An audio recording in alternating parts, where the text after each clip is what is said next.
안녕하세요. 안녕하세요. 저만 인사한 줄 알았어요. 안녕하세요. 비혼 여성들의 도약을 위한 커넥션 커뮤니티 에미프입니다. 예.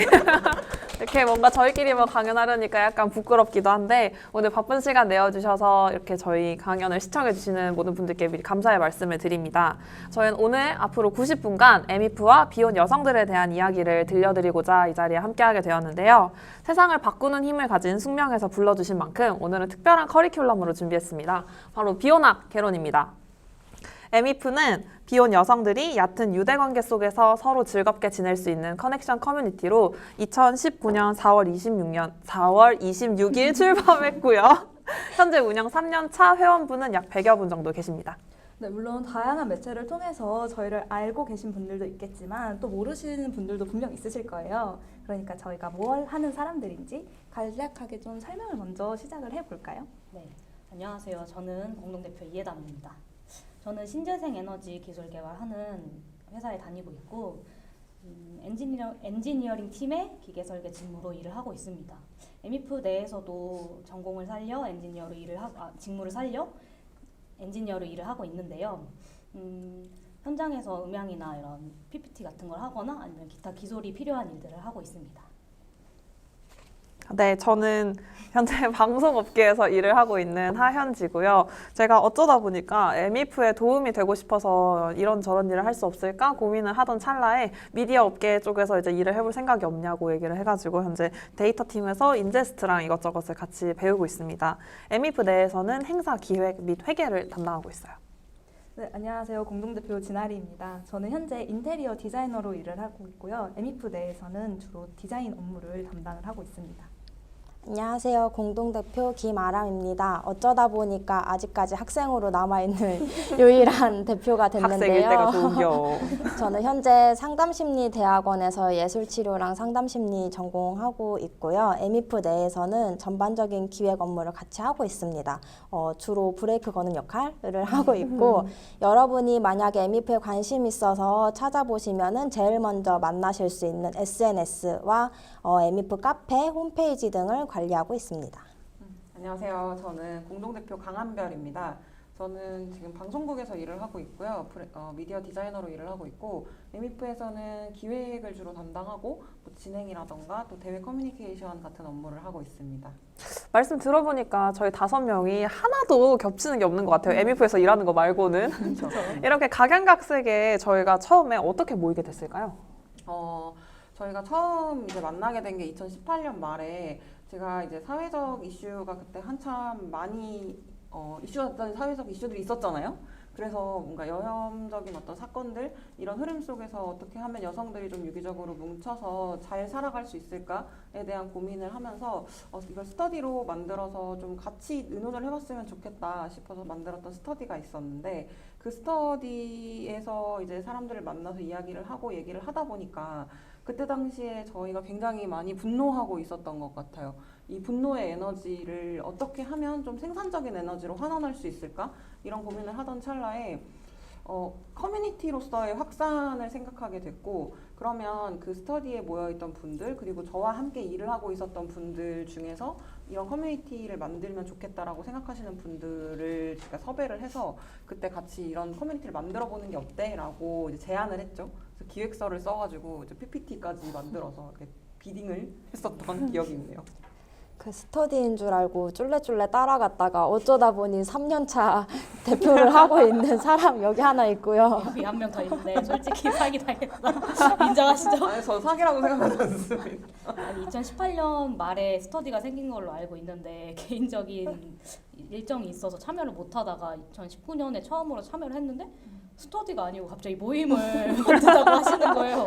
이래도 사기가 아닙니까? 강한별 씨? 근데 원래는 스터디를 하려고 했고 몇 번의 이제 스터디를 걸쳐서 과연 이제 우리가 뭘 할 수 있을까를 논의하던 끝에 이제 나왔던 결론이었고 저는 그렇게 생각합니다. 여자들이 좀 이렇게 큰 일을 하려고 하면 앞에 나가서 좀 거창하고 장황하게 이야기할 수 있는 것도 능력이라고 생각합니다. 그래서 사기라고 생각하지 않습니다. 이 약을 잘 파시네요.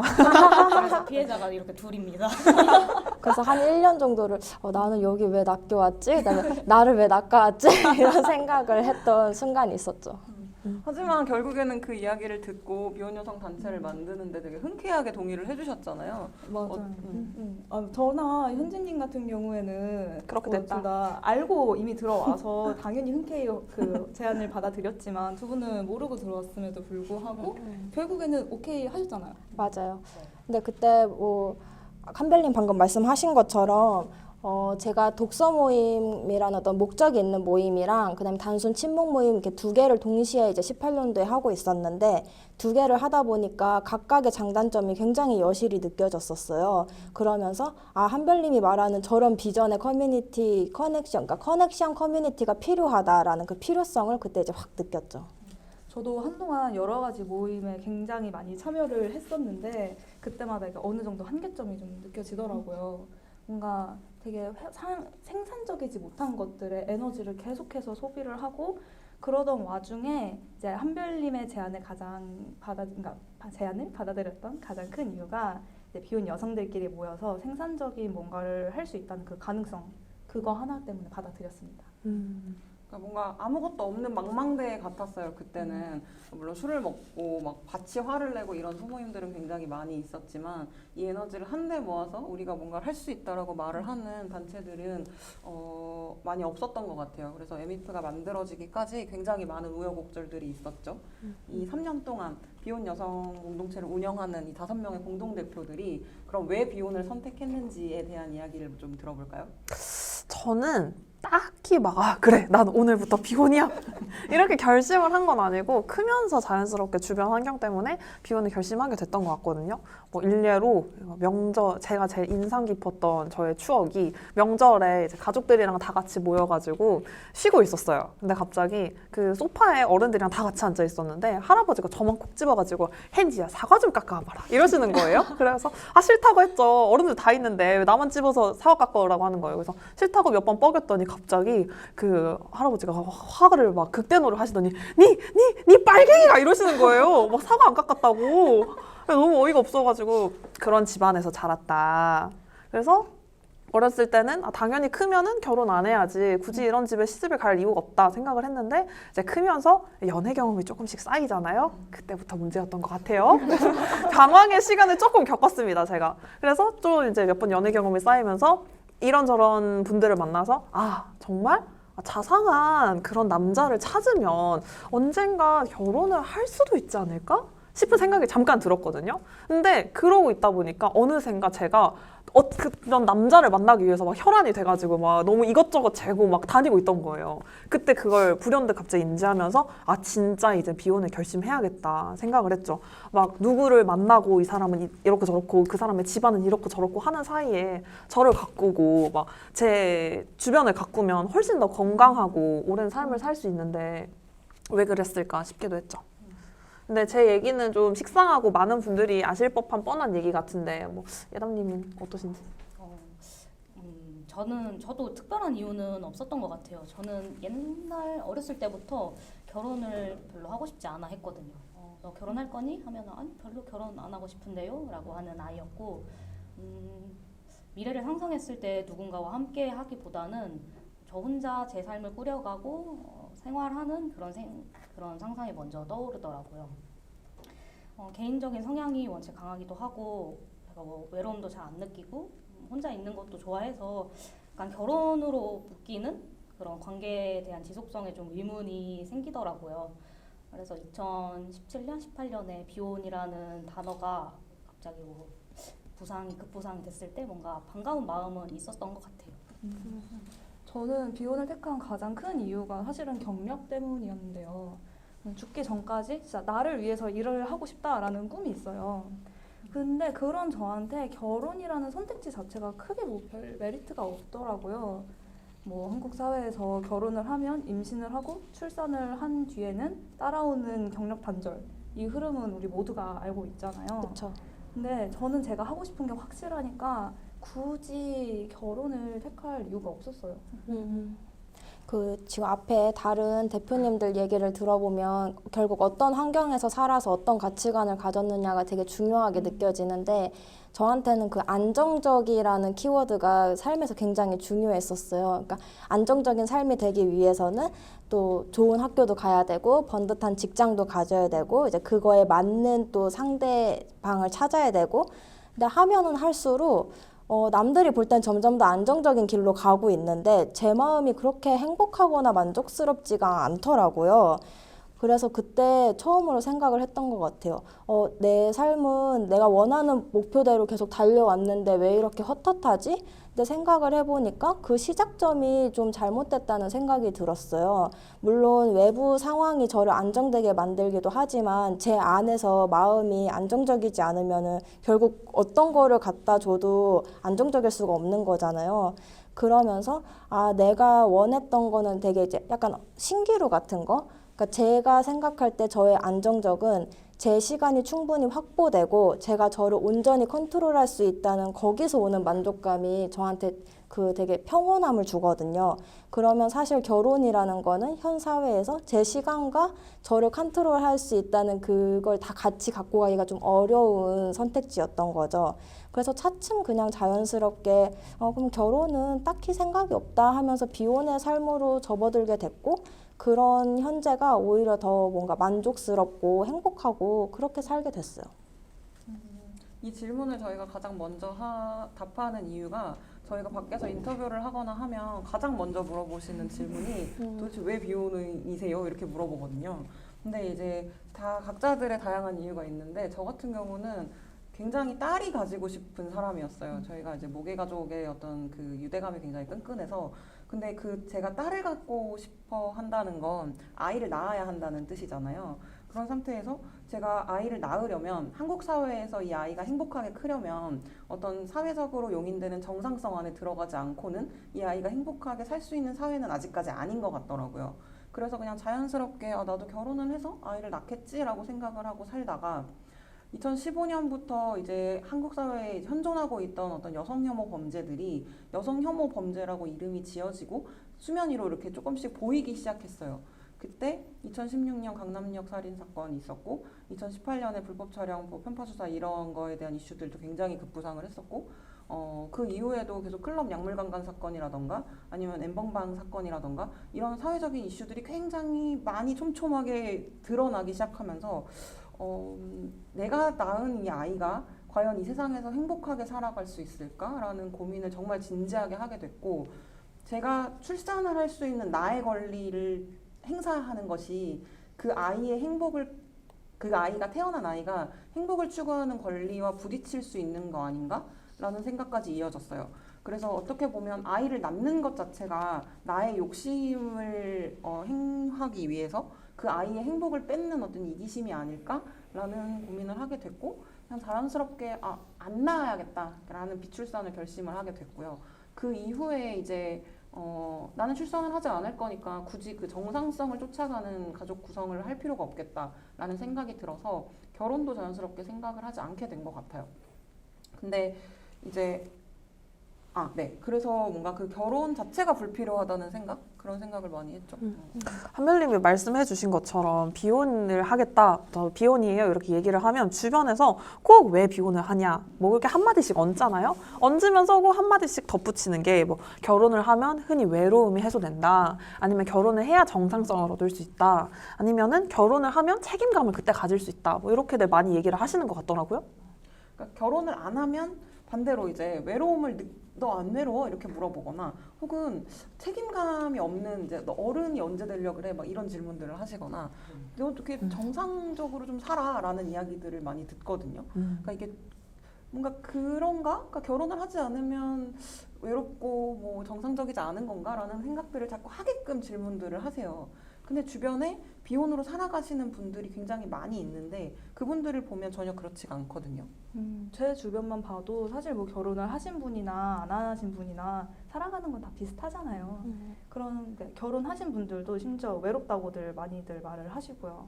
그러면 그 책임감에 대해서는 한별님은 어떻게 생각을 하세요? 결혼을 해야 어른이 된다? 그러면 이제 그 어른이 된다는 말, 책임감이 길러진다라는 말은 결혼을 하면 이제 따라오는 부차적인 것들에 대한 책임을 질 것들이 많아진다라는 뜻이라고 볼 수 있을 것 같아요. 그래서 왜 그런지 모르겠는데 비혼으로 살아가는 사람들은 그런 책임성을 갖고 살지 않을 거다라는 편견들이 있는 것 같아요. 맞아요.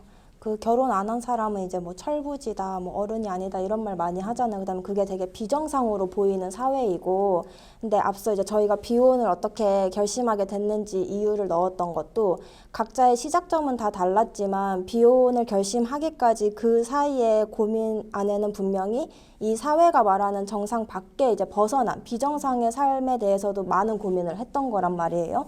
근데 이제 사회가 주는 선택지 안에 결혼이라는 게 필수로 있으면은 그걸 안 하는 사람이 비정상이지만 저희는 결혼하지 않는 삶에 대해서 선택을 한 거고 그걸 저희의 선택지 안에 넣은 거죠.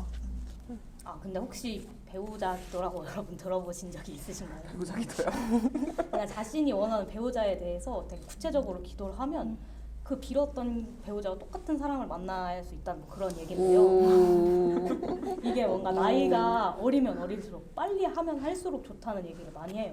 저도 한 중학교 1학년, 중학교 1학년, 초등학교 6학년 때쯤에 처음 들었던 것 같은데 이걸 10대 때부터 뭔가 엄청 원하는 배우자의 구체적인 키, 뭐 외모, 뭐 성격 그런 것들을 좀 기도하게 만드는 것도 약간 스러운데 사실 이거를 하라고 하는 것도 모든 사람이 결혼을 한다는 전제가 있기 때문에 시키는 거잖아요. 이거 자체가 뭔가 결혼 이후의 삶을 생각하지 못하게 하는 것 같고요. 굉장히 이상하지 않나요? 맞아요. 그 배우자기도 저도 한 20대 초반 때 들었었거든요. 그때 이제 한참 나이 차이 나는 언니들이 지금부터 해야 된다고, 넌 이미 늦었다고 그런 소리를 들었었는데 초등학교 6학년 제가 비길 게 아니네요. 저는 지금 30대인데 20대 한 후반을 이제 지나면서 친구들이 이제 많이 결혼의 세계로 갔죠. 그래서 이제 행복하겠죠. 물론 친구들이 선택한 삶이니까. 근데 SNS를 보면은 그 기혼자의 친구들의 그 일련의 이렇게 흐름이 있잖아요. 초반에 이제 뭐 요즘은 코로나 시국이라 못 가지만 뭐 신혼여행부터 이제 막 신혼생활, 그다음에 뭐 신혼 밥상 차리는 거, 그다음에 이제 출산하면 아이에 대한 사진으로 이제 도배가 되는데 제 친구 중에 하나가 원래도 요리를 진짜 좋아했던 친구예요. 근데 이제 남편이랑 살게 되니까 매일 밥상을 이제 차리는 거죠. 정성스럽게. 그래서 언제부턴가 친구 SNS를 보면 그 예쁘게 플레이팅한 식탁 사진 아니면 도시락 사진밖에 없는 거예요. 남편한테 싸준. 근데 요즘 한동안 이제 연락이 없길래 친구 어떻게 사나 하고 SNS 들어갔더니 이제 그 사진만 촤라락 있는 거죠. 근데 좀 그리웠어요. 이제 결혼하기 전에 친구의 삶도 있었을 거 아니에요. 뭐 친구도 만나고 취미 생활도 하고 자기 일에 하는 것도 있었고. 근데 그런 소식은 이제 하나도 볼 수가 없으니까 그런 친구의 모습이 가끔 그립더라고요. 아람님 말씀 들으니까 약간 제 친구도 생각이 나는데 혹시 같은 분일지는 모르겠어요. 제 친구도 되게 인스타그램을 활발하게 하는 친구였는데 막 자기 취미생활도 올리고 좋아하는 것도 올리고 하더니 시집을 가고서는 막 신혼 올리다가 지금은 진짜 애기 사진들밖에 안 올라오거든요. 막 어린이집 가서 뭐 했는지 뭐 하서. 근데 그 친구가 저보고 이제 되게 진지하게 얘기를 하는 거예요. 진지하게 얘기를 할 때도 키즈카페 가서 얘기를 하지만 근데 저보고 현지야 너는 결혼하지 마. 이러면서 진지하게 저희 친구들한테 다 그렇게 얘기를 하는 거예요. 결혼한 친구가 거의 뭐 비혼 전도사인 줄 알았다. 근데 제 친구도 똑같은, 그러니까 뭐 비혼 전도사까지는 아니더라도 저한테 나리야 너는 결혼하지 마라고 말을 해주는 친구가 있었어요. 근데 과연 이렇게 기혼으로 살아가는 거랑 비혼으로 살아가는 것의 차이가 무엇일지, 그리고 많이들 좀 헷갈려 하시는 것 중에 미혼이랑 비혼을 좀 많이들 헷갈려 하시더라고요. 이거에 대해서 설명을 한번.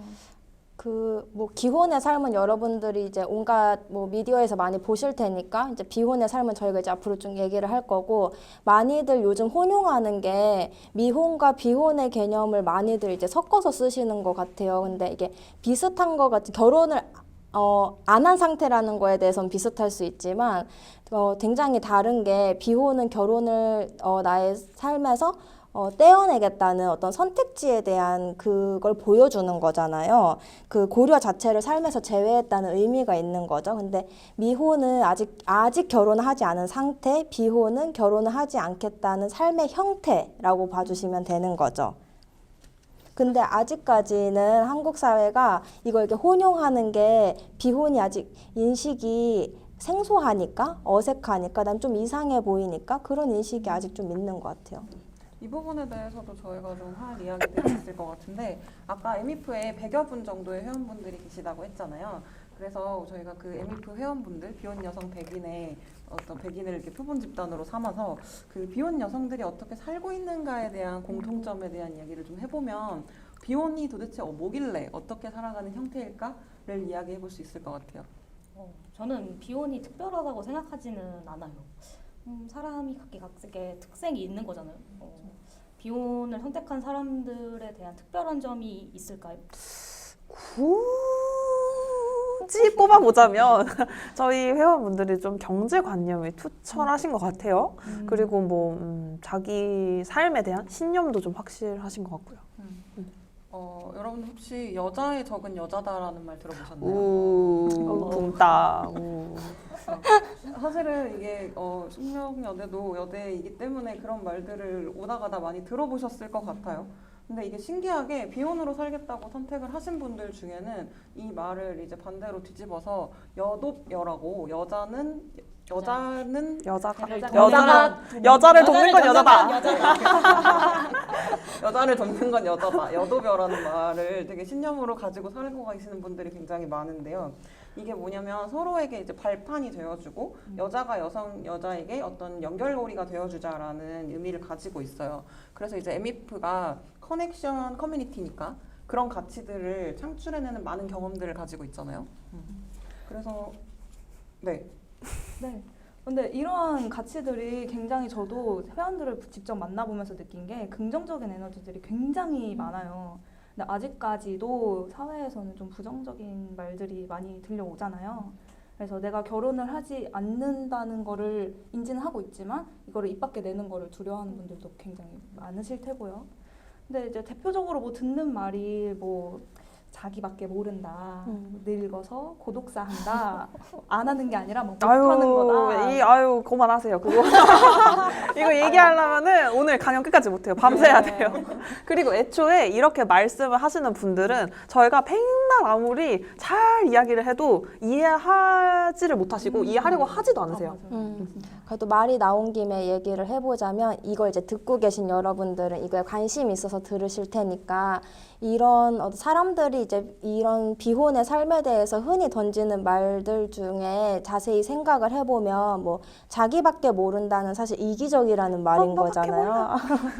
근데 이기적이라는 단어 뜻을 찾아보니까 어쨌든 자기 거를 굉장히 잘 챙기는 사람을 기본으로 하더라고요. 그러니까 물론 자기 것만 챙기는 거긴 한데 그 안으로 들여다보면은 그 부정적 인식을 좀 빼면 사실 되게 독립적이고 주체적으로 혼자 잘 사는 사람을 이야기하는 거거든요.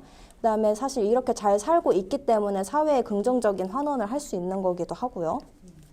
또 늙어서 고독사한다 이런 말도 좀 살펴볼까요? 뭔가 굉장히 부정적인 단어의 조합처럼 보이고 혼자서 외롭게 쓸쓸하게 살아가는 그런 이미지가 떠오르는데 실제로 단도직입적으로 외롭지 않냐는 말도 많이 물어보기도 하고 대표님들 어떠세요? 외로우세요? 네. 저 외로운데요? 저만 외로워요? 외로워요. 예, 그렇습니다. 전 외로워요. 근데 이 지점에서 저희가 좀 꼭 드려봐야 하는 질문이 있을 것 같아요. 외로움이라는 상태는 꼭 해결되어야 하는 상태일까요? 아니요. 전 외롭다니까요? 이게 이런 말씀을 하시는 분들 혹은 이렇게 생각을 하시는 분들은 굉장히 미디어의 영향을 많이 받으셨다고 생각을 해요. 이게 온갖 매체에서 대중매체뿐만 아니라 이제 소셜 매체까지도 굉장히 사랑해라, 연애해라, 그리고 뭐 결혼해라 이런 것들을 굉장히 많이 강요를 하잖아요. 근데 이제 이 강요받는다라는 말에 그러니까 이 문장에서 강요받는다라는 말을 들으면 아닌데 나는 그런 거 강요받는 적 없는데 라고 말씀하시는 분들이 꼭 계세요. 근데 이게 내가 인지하지도 못하는 상태에서 나를 둘러싼 사회가 그런 방식으로 이루어져 있다면 나도 모르게 선택지가 제한받는 경우들이 생기거든요. 그러니까 그런 관점에서 이걸 이제 강요한다고 말씀을 드린 거고, 어떤 상태인지 좀 상상을 해보시기 어렵다면 영화 트루먼 쇼의 주인공이 되셨다고 한번 생각을 해보셔도 괜찮을 것 같습니다. 이게 외로움이라는 건 꼭 인간이 느낄 수 있는 상태 중에 하나일 뿐이지 꼭 해소되어야 하는 감정이 아니거든요. 근데 이게 이 사회는 이걸 마치 해결해야 하는 것, 그리고 해결할 수 있는 것이라고 자꾸 가르치는 것 같아요. 그래서 뭔가 탑스타들도 굉장히 화려한 무대 뒤에서는 외로움을 느끼고, 하다못해 이제 결혼을 하신 분들도 같은 텔레비전을 보면서 옆에 앉아 있는데도 나 지금 좀 외로운 것 같아 라는 감정들을 느끼실 아유. 때가 종종 있다고 저는 주변에서 많이 들었거든요. 그래서 이 얘기에 대해서 곰곰이 생각을 하다가 제가 예전에 그 KBS 라디오에 나가서 그 정은실 아나운서님한테 이제 이 얘기를 말씀을 드렸더니 아나운서님께서 굉장히 그러네요 라고 말씀을 하시더라고요. 애초에 제가 외로운 사람으로서 비혼으로 살면서 외로울 수 있어요. 저도 외롭고 외로운 사람들 있을 거예요, 분명. 근데 이제 중요한 거는 그 외로움을 어떻게 잘 마주하고 이겨내느냐, 그게 중요한 것 같거든요. 저만 해도 비혼으로 이제 결심을 하고 나서 세상을 바라보는 관점이 좀 달라졌을까요? 오히려 주변에 신경 쓰고 즐길 것들이 너무 많아가지고 제가 외로워할 시간이 없는 거예요. 그래서 반대로 제가 집에서 혼자 그 외로움을 이렇게 만끽하는 시간 자체가 더 소중하게 느껴질 때도 있더라고요. 참 비혼이라는 게 좋은 것 같습니다. 이렇게 비혼이라고 하면은 뭔가 외롭다 이런 거 말고도 뭔가 더 그런 말들이 있을 것 같은데. 그 대표적인 게 안 나왔죠. 흔히들 독신 여성에게 붙는 대표적인 말인데 설마? 노처녀 히스테리. 아유. 고도선이야 뭐야. 아니 근데 아유, 할머니! 이게, 제가 한 말 아니잖아요. 근데 이게 왜 유독 여성에게만 이렇게 붙는 걸까요?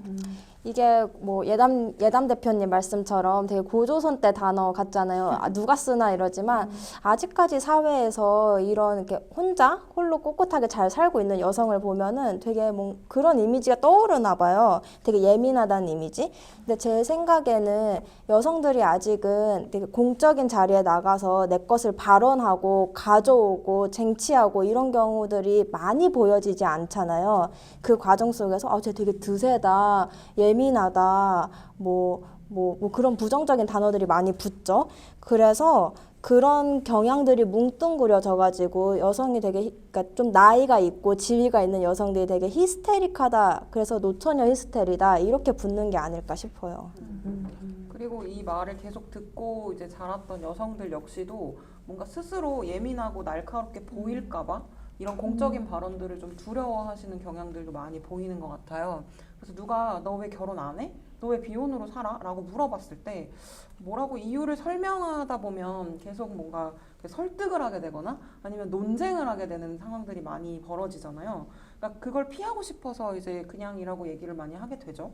그리고 뭔가 우리가 비혼으로 살겠다라고 말을 하는 게 나 비혼으로 살 거니까 네가 나 인정해줘 라는 어떤 그 인정 때문이 아니라 그냥 나는 결혼하지 않고 살 거야. 그런 형태로 살아갈 거야 라는 걸 그냥 얘기하는 건데 그렇게 얘기를 했을 때 꼭 그걸 싸움으로 받아들이시는 분들이 계시는 것 같아요. 그래서 내가 자꾸 원하지 않는 간섭이 들어오거나 근데 또 이게 간섭이 막 잔소리를 하는 형태로 들어올 때도 있지만 굉장히 나를 걱정해주는 형태의 조언으로 들어올 때도 있거든요. 그럴 때 좀 난감할 때가 있죠. 그래서 그런 상황들을 피하기 위해서 여성분들이 대체적으로 그냥이라고 말을 하시는 게 아닐까? 그리고 한국 사회에서 자체에서 그 어떤 말에 대해서 내 생각에 대해서 길게 얘기를 할 수 있는 상황들을 굉장히 회피하기도 하잖아요. 그런 영향이 있는 것 같아요. 이 말을 진짜 너무 공감하는데 저도 어디 가서 결혼 왜 안 하세요? 뭐 결혼 왜 비혼하세요? 라고 물어봤을 때 머릿속에선 정말 수천 수만 가지의 대답과 시뮬레이션이 이렇게 촤르륵 지나가요. 하지만 그냥이라고 대답하게 되더라고요. 저는 성격상 그걸 상황에 맞춰서 그 상대에 맞춰서 어떻게든 대답해 주려고 애썼던 시간들이 있는데 요즘은 저도 약간 그냥이라고 하게 되는 것 같아요. 근데 이제 제 전공상으로 보면 아동이나 청소년을 상담할 때 그 친구들이 가장 많이 하는 단어가 딱 2개 있어요. 몰라요, 그냥요.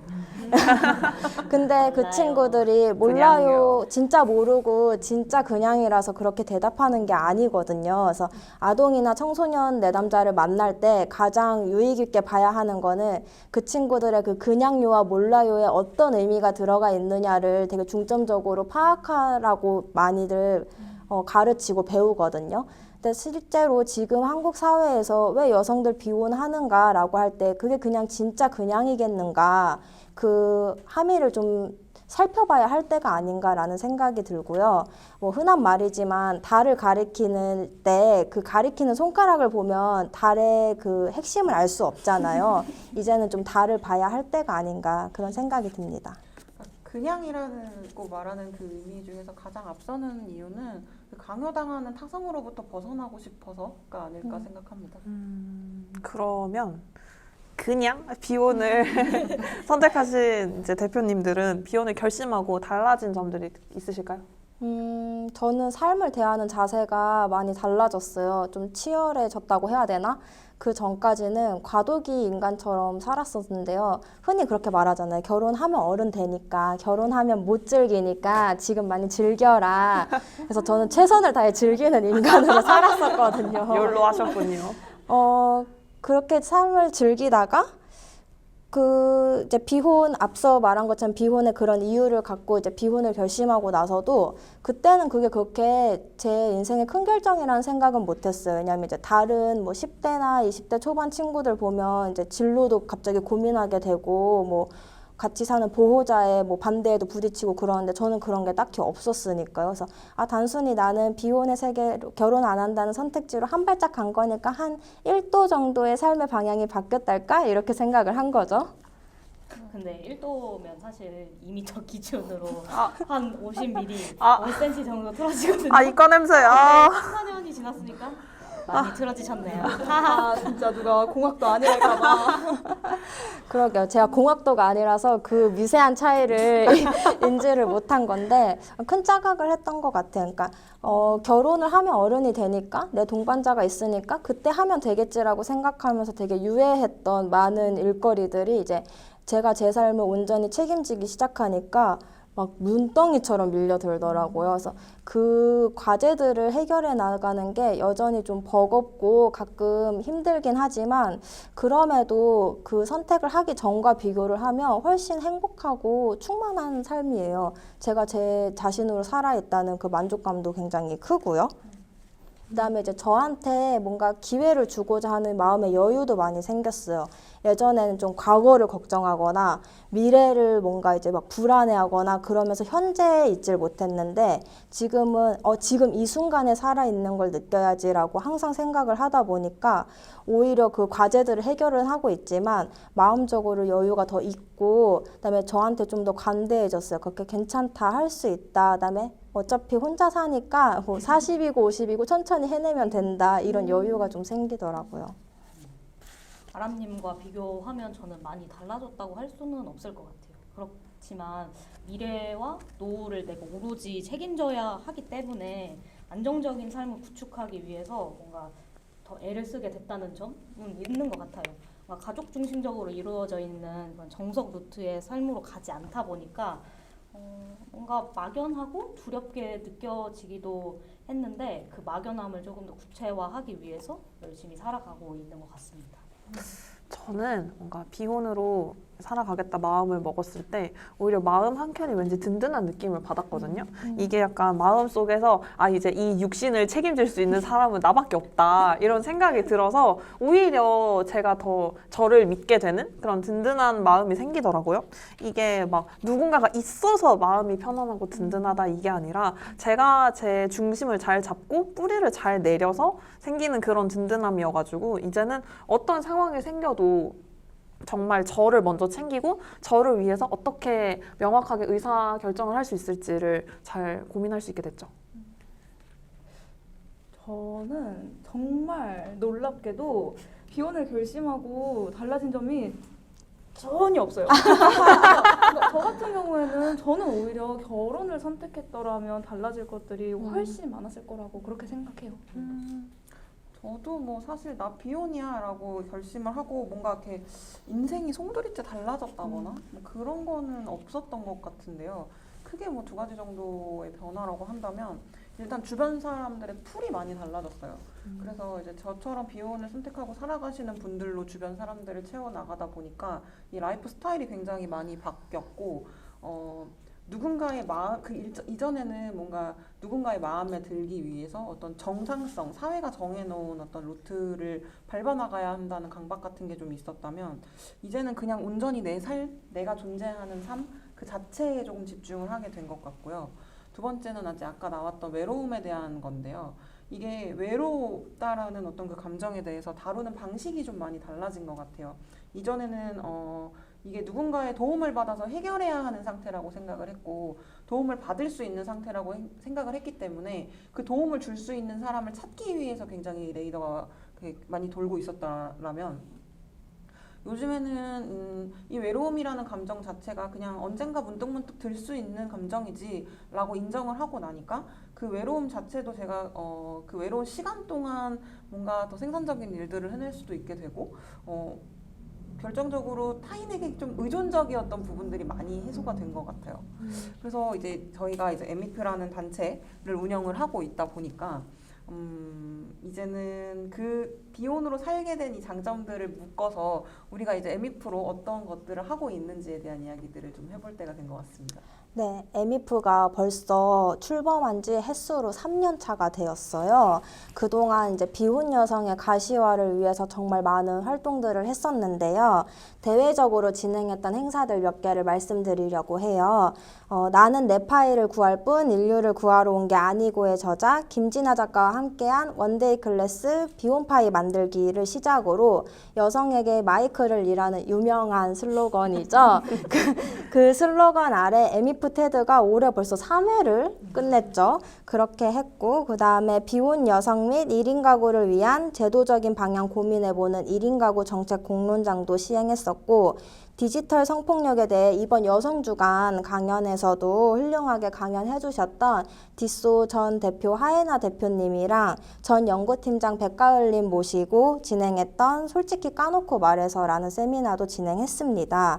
또 여성 개발자 커뮤니티 엑식과 함께 콜라보로 180IT라는 이제 여성 IT 강연까지 그 외에도 무수히 많은 걸 했지만 여기까지만 말하도록 하겠습니다.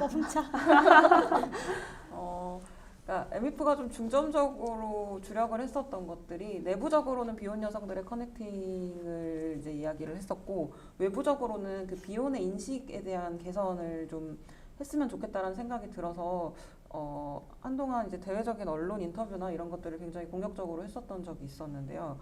작년 2월에 이제 듣다 보면 똑똑해지는 라이프 듣동라에 출연을 한 것을 시작으로 해서 KBS 라디오 정용실의 뉴스 브런치에도 나가고 SBS 모닝와이드 등을 비롯해서 국내 메이저 언론들에도 굉장히 많이 노출이 됐었고 뿐만 아니라 이제 블룸버그, 그다음에 영국 BBC, 프랑스 AFP 통신 등 외국 언론에서도 그 비혼에 대한 관심을 굉장히 많이 보여주시고 저희에게 인터뷰 요청을 해주셨어요. 그 중에도 가장 저희에게 기억이 많이 남는 건 아무래도 중앙일보 밀실에서 했었던 인터뷰인데요. 그게 이제 네이버 메인에 굉장히 크게 기사가 올라가면서 비혼이라는 단어 자체도 많이 가시화를 시켰고 굉장히 거기에 대해서 왈가왈부 말이 많았죠. 근데 저희가 거기 가서 별 얘기 안 했거든요. 그냥 이렇게 저희는 비혼입니다. 저희는 이런 에미프를 운영하고 있습니다. 안녕하세요. 했는데 댓글이 막 난리가 난 거예요. 그래가지고 약간 뭐라 그러지? 의문의 노이즈 마케팅? 같이 돼가지고 그 전에는 네이버나 구글에다가 에미프를 딱 검색을 하면은 진짜 아무것도 안 나왔어요. 네이버에는 무슨 격투기 선수가 나오고요. 인스타그램에 에미프를 검색하면은 무슨 뭐 일본 과자, 뭐 프랑스 천연 화장품 이런 해시태그가 떠가지고 아 우리 갈 길이 멀다 생각했는데 그 밀실 인터뷰를 하고 저희가 좀 이제 여러 가지 활동들을 하다 보니까 지금은 네이버에 딱 에미프 뭐 비혼 공동체 이렇게 검색하면은 저희의 SNS 페이지가 바로 뜨고요. 혹은 뭐 저희가 인터뷰했던 기사들도 바로 뜨기도 하고 최근에 저희가 출간한 도서 비혼 수업도 뜨기도 하죠. 진짜 발전했어요 저희. 아 맞습니다. 저희 얘기가 나와서 그런데 제가 작년에 비혼 수업이라는 책을 냈었죠. 비혼 공동체 이름으로 비혼 공동체 이름으로는 처음 비혼 책을 낸 책이기도 한데요. 다들 읽어보셨나요? 비혼이 마냥 뜬구름 잡는 이야기가 아니라 어렵기만 한 얘기가 아니라 충분히 공감할 수 있는 삶의 선택이다라는 이야기를 담았거든요. 인터넷에 도서 후기가 올라오면 정말 칼같이 찾아서 공유하고 이거 보세요. 이렇게 검색 왕이에요. 제가 다 찾아보고 그러는데 그때 그 찾아보면 되게 감회가 새롭습니다. 뭔가 일기 회원을 모집하고 받은 게 약간 엊그제 같은데 에미프 진짜 많이 컸다 라는 생각이 드네요. 네, 물론 저희가 이렇게 외부로도 많은 활동을 하고 있지만 저희는 기본적으로 커넥션 커뮤니티잖아요. Connection.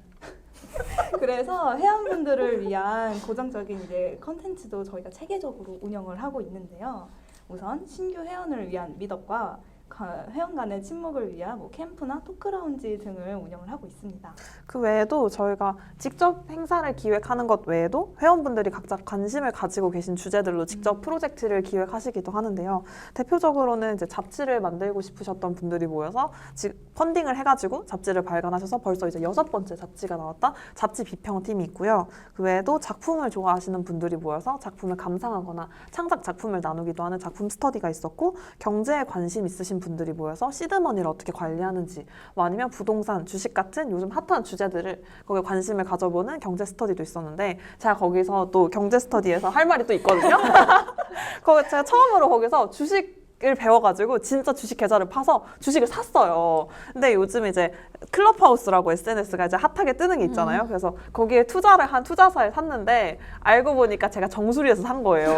거기가 최고점이었던 거죠. 도무지 지금은 개 잡주가 돼가지고 올라올 생각을 안 해서 언젠가 올라오겠지 이러고 묻어두고 있는데, 이런 것처럼 에미프에 계신 회원분들은 각자가 가지고 계신 장점이나 강점들을 또 살리셔가지고 회원분들끼리 주고받으면서 되게 건강하게 자기 개발을 하시는 것 같아요.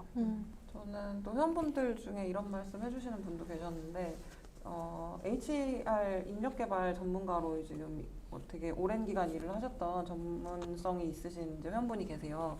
이제 그분이 직업 특성상 서울 소재에 있는 어떤 커뮤니티나 어떤 플랫폼 이런 것들을 굉장히 많이 이제 서치를 하거나 뭐 이렇게 가서 직접 경험을 해보시거나 하는 그런 일이 있는데, 에미프를 처음 접했을 때 굉장히 호기심이 많이 일었다고 해요. 그러니까 저 5명이서 모여가지고 이제 또 회원들이랑 같이 이렇게 활동을 하고 있는 모습이 굉장히 유쾌하고 재밌어서 그런 생각을 가지고 나도 저 단체에 들어가 보고 싶다라는 생각을 하셨다고 해요.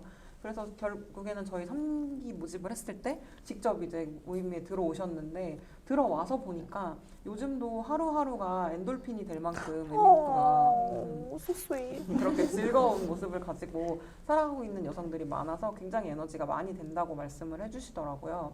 근데 이제 에미프를 처음 만들 때도 생각을 했던 거지만, 어떻게 보면 친목이 목적인 그런 모임들이 있잖아요. 뭐 술자리가 목적이라던가 아니면 만남 자체가 목적인 그런 모임들이 있는데, 그런 모임은 목적의 격가지인 어떤 관계들이 틀어지면 모임이 굉장히 오랜 기간 지속되기가 어려운 경우들을 많이 봤어요. 근데 이렇게 저희처럼 어떤 커리어 혹은 커넥션 이런 어떤 다른 목적이 있을 때 이 모임에서 만들어지는 약한 유대 관계의 어떤 관계성들, 이런 것들이 또 예상하지 못했던 즐거움들을 삶에 가져다주고, 그 즐거움 때문에 이 모임이 굉장히 오래 유지될 수 있게끔 만들어주는 점들이 있더라고요. 맞아요. 많이 말하잖아요. 여성들아 연대하라 라고 하는데, 사실 연대가 너무 결속력이 끈끈하게 하면 사실 그게 부러지기도 쉽거든요. 그래서 느슨한 연대를 많이들 요즘 얘기하는데, 저희 처음에 이제 커넥션 커뮤니티 만들자 하고 이제 느슨한 연대를 만들어야 한다 했을 때는 굉장히 막연하고 그걸 구체화시키기가 너무 어려웠었어요. 근데 지금 이렇게 흘러온 시간들을 보니까 저희가 그래도 느슨한 연대를 참 잘 만들어 나가고 있는 것이 아닌가 싶어서 개인적으로 되게 뿌듯하더라고요. 짱! 이 자리에서 여러분을 만날 수 있게 된 것도 저희 회원분이 숙명인문학연구소를 소개해 주신 덕분이잖아요. 저희를 소개해 주신 회원분도 그리고 저희에게 마이크를 줄 수 있게 해주신 숙명인문학연구소 분들께도 이 자리를 빌어 감사하다는 말씀을 드리고 싶습니다. 포시국이 좀 빨리 풀려서 눈송이 분들과도 약간 오프라인에서 직접 만나서 하는 활동이나 프로그램을 하는 기회가 있었으면 좋겠어요. 그래서 이렇게 내가 아는 사람 그리고 뭔가 내가 믿고 신뢰할 수 있는 인간관계를 주변에 굉장히 많이 만들고 이 사람들을 때와 장소에 맞게 적절하게 연결시켜 줄 수 있는 그런 경험들이 여성들에게는 굉장히 많이 필요한 것 같아요. 그래서 에미프에서 만난 분들끼리도 회원분들끼리 크고 작은 협업들을 굉장히 많이 하고 계시고 이게 그냥 내가 개인적으로 하는 프로젝트를 넘어서서 실제로 내가 내 직업에서 필요한 어떤 협업들 그런 프로젝트들에 캐스팅을 하게 된다던가 이런 일들도 되게 많이 이루어지고 있거든요. 그래서 하다 못해서는 그런 꼭 업무적인 일뿐만 아니더라도 내가 살면서 내가 살아가던 풀에서만이라면 만날 수 없었던 다양한 여성들을 많이 만나게 되면서 내 비욘 라이프를 함께 할 수 있는 이 비욘메이트들을 만들어 나갈 수 있는 그런 장이 에미프인 것 같아서 지금 생각해 보면 사실은 그 에미프라는 단체를 저희가 그냥 만든 거지만 이 단체를 통해서 여기가 아니면 하지 못했던 경험들, 여기가 아니면 만나지 못했던 사람들을 만날 수 있는 경험을 제공해드렸다는 점이 굉장히 뿌듯하게 여겨질 때가 많아요. 진짜 이렇게 앞서서 얘기를 다 듣고 나니까 예담 대표님 말처럼 저희 정말 많이 컸다. 많이 컸다. 네, 많이 컸다. 싶은데요. 지금은 이렇게나 성장하고 좀 자리를 잡은 저희가 처음에는 어땠는지 말을 개판이 아, 여기 있어. 수치스러워. 좀 수치스럽. 근데 저는 좋다 생각해요. 그렇게 여기세요? 네, 저희가 요즘은 거의 안 쓰는 단어인데 초창기 때 진짜 많이 썼던 단어가 있어요. 저희끼리만 쓰던 단어인데 바로 맨땅구구라고 해가지고 맨땅의 헤딩이랑 주먹구구를 합친 단어였어요. 그러니까 저희가 일을 하던 그때 모양새가 약간 그랬다는 거죠. 약간 그것도 있어요. 맨땅구구 하니까 생각난 건데 흔히들 왜 이가 없으면 잇몸으로 하면 되지 이렇게 얘기를 하잖아요. 근데 저희끼리 내부에서 얘기를 할 때는 우리는 지금 잇몸도 다 써가지고 잇몸도 그렇게 쓰면 나중에 임플란트도 못 한다고. 아니, 게다가 지금이야 저희 다섯이서 모여서 일을 할 수 있는 작업실이 있지만 그때 당시에는 작업실도 없었잖아요. 그래서 뭐 평일날 다들 본업 끝나고 막 강남에 있는 카페까지 모여가지고 심지어 강남역에서도 한참 걸어가야 됐어. 네, 근데 그런데 가가지고 카페 마감 시간까지 막 일을 하고 그렇게 오프라인 모임이 안 될 때는 온라인으로 모였는데 이거는 또 마감 시간이랄 게 없잖아요. 출근만 맞아요. 있지. 네, 그러니까 다들 막 지쳐 쓰러져 잠들 때까지 새벽 5시까지고 막 계속 회의를 하고 그랬어요. 그리고 지금에야 뭐 간단하게 보낼 수 있는 메일조차도 그때는 거의 막 2-3시간 막 걸려서 작성하고 그랬었죠. 진짜 오래 걸려. 이게 또 은을 해야 된다, 가를 해야 된다. 수정. 2시간 동안 수정하고 이렇게 생각해 보니까 그때에 비하면 저희 진짜 사람 다 된 것 같아요. 이제 사람 이도 모시려네요. 있고 씹을 수도 있고 감동적이다. 뭔가 지금은 되게 웃으면서 말씀을 드리는데 그때는 진짜 힘들었거든요. 지금도 힘들어 보이세요, 별님. 뭔가 이 강연을 오늘 이렇게 보고 계시는 분들도 이런 비슷한 갈등들의 순간들이 굉장히 머릿속에 많이 지나쳤을 것 같아요, 지금. 그래서 이렇게 생각을 해보면 이렇게 우리 여자들끼리 이렇게 우당탕탕 해보는 경험들을 굉장히 많이 해야 된다고 생각을 하는데 이렇게 할 거야 라고 말을 했을 때 주변에서 듣는 말들이 좀 있죠. 맞아요. 딱 그거잖아요. 여자들끼리 있네. 여자들끼리 모이면 싸운다던데. 특히 저희 이제 비혼 공동체니까 그때 댓글에 한창 많이 달렸었거든요. 쟤네 중에 한 명 결혼한다. 쟤네 중에 한 명 연애하면은 이제 저거 다 와르르 이렇게 무너진다. 맞아. 저 댓글 기억나요. 저 중에 한 명이 이제 결혼을 하면은 그 남자를 두고 나머지 회원들이 편을 갈라서 막 패싸움을 한다. 조직이 화해가 된다. 그랬는데 그런 댓글을 다는 사람들 혹은 그런 말을 하는 사람들은 제가 진짜 단언할 수 있는데 일을 해본 적이 없을 거예요. 일을 해보면 그런 말을 할 시간이 없어요. 모여서 싸울 시간이 어딨어. 일하기 바쁜데. 메일 쓰고 지금 일할 게 얼마나 많은데. 네, 그렇다고요. 저희도 지금은 이렇게 이런저런 성과를 낸 것처럼 보이지만 사실은 이제 맨땅 구구 시간이 있었다. 그런 시간들을 보내면서 얻은 여러 가지 경험과 노하우가 있지 않겠습니까? 그럼요, 그럼요. 눈송이 분들도 크고 작은 모임을 하고 계시잖아요. 저희가 먼저 경험했던 경험들과 노하우를 조금 나눠보고자 합니다. 지금 시작합니다. 편집 없다고. 제가 여기서 이렇게 검은색 화면이 지나간 거라고 생각을 해주시고 뭐 여느 단체들이 다 그렇겠지만 이제 시작을 할 때 야 이거 우리 이런 거 하자 이렇게 해보자 그래서 막 이렇게 도원결의 해갖고 막 처음에 시작을 합니다. 근데 이렇게 출발을 하게 되면 다 같은 생각을 하고 있는 줄 알고 막 달려가다 보면 어느 순간 나는 여기가 있는데 어떤 친구는 저쪽 가 있고 막 이렇게 다 다른 생각들을 일 또 하고 틀어져서 이제. 그쵸 막 카메라가 막 360도로 돌아가고 있고 막 이런 상황들이 벌어지잖아요. 그래서 뭔가 우리도 좀 그렇게 많이 했었던 것 같아요. 동상이몽. 그래서 근데 맞아 동상이몽의 솔직히 계속 연속이었죠. 근데 그러니까 각자 이제 대표님들이 생각하는 꼽을 수 있는 그런 동상이몽의 순간들이 있으신지 있으시겠죠? 3년인데 저희가 있죠. 있죠. 뭔가 가령 행사를 하나 진행을 하더라도 저희 5명의 의견이 완벽하게 일치했던 적이 없었어요. 단 한 번도 없어요. 단 한 번. 지금도 그럴걸요?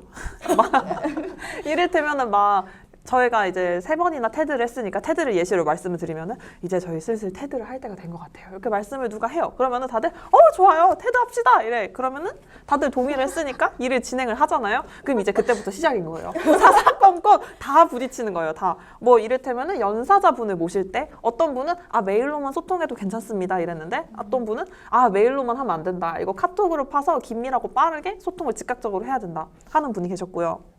아니면 PPT를 하나 만들 때도 이거 폰트 다 통일하고 폼에 맞춰서 PPT 내야 된다 하는 분이 계시고 다른 분 아니다 그게 더 품이 많이 든다 또 싸우고 그 다음에 홍보물 하나 만들 때도 게시글 올릴 때도 이거 연사자분의 신뢰성을 높이기 위해서 프로필을 다 써야 된다 하는 분이 계신가 하면 아니다 그분이 하시는 이야기에 집중할 수 있게 주제를 중점적으로 해서 게시물을 업로드해야 된다 하기도 하고 대관철을 빌릴 때도 어떤 분은 장소가 중요하다 어디에 있는 대관처인지가 중요하다 하는 분이 계신가 하면 아니다. 안에 들어갔을 때가 어떤지가 중요하다 하는 분이 계시고 이거 창과 방패의 싸움인가요? 무엇이든 뚫을 수 있는 창과 무엇이든 막을 수 있는 방패.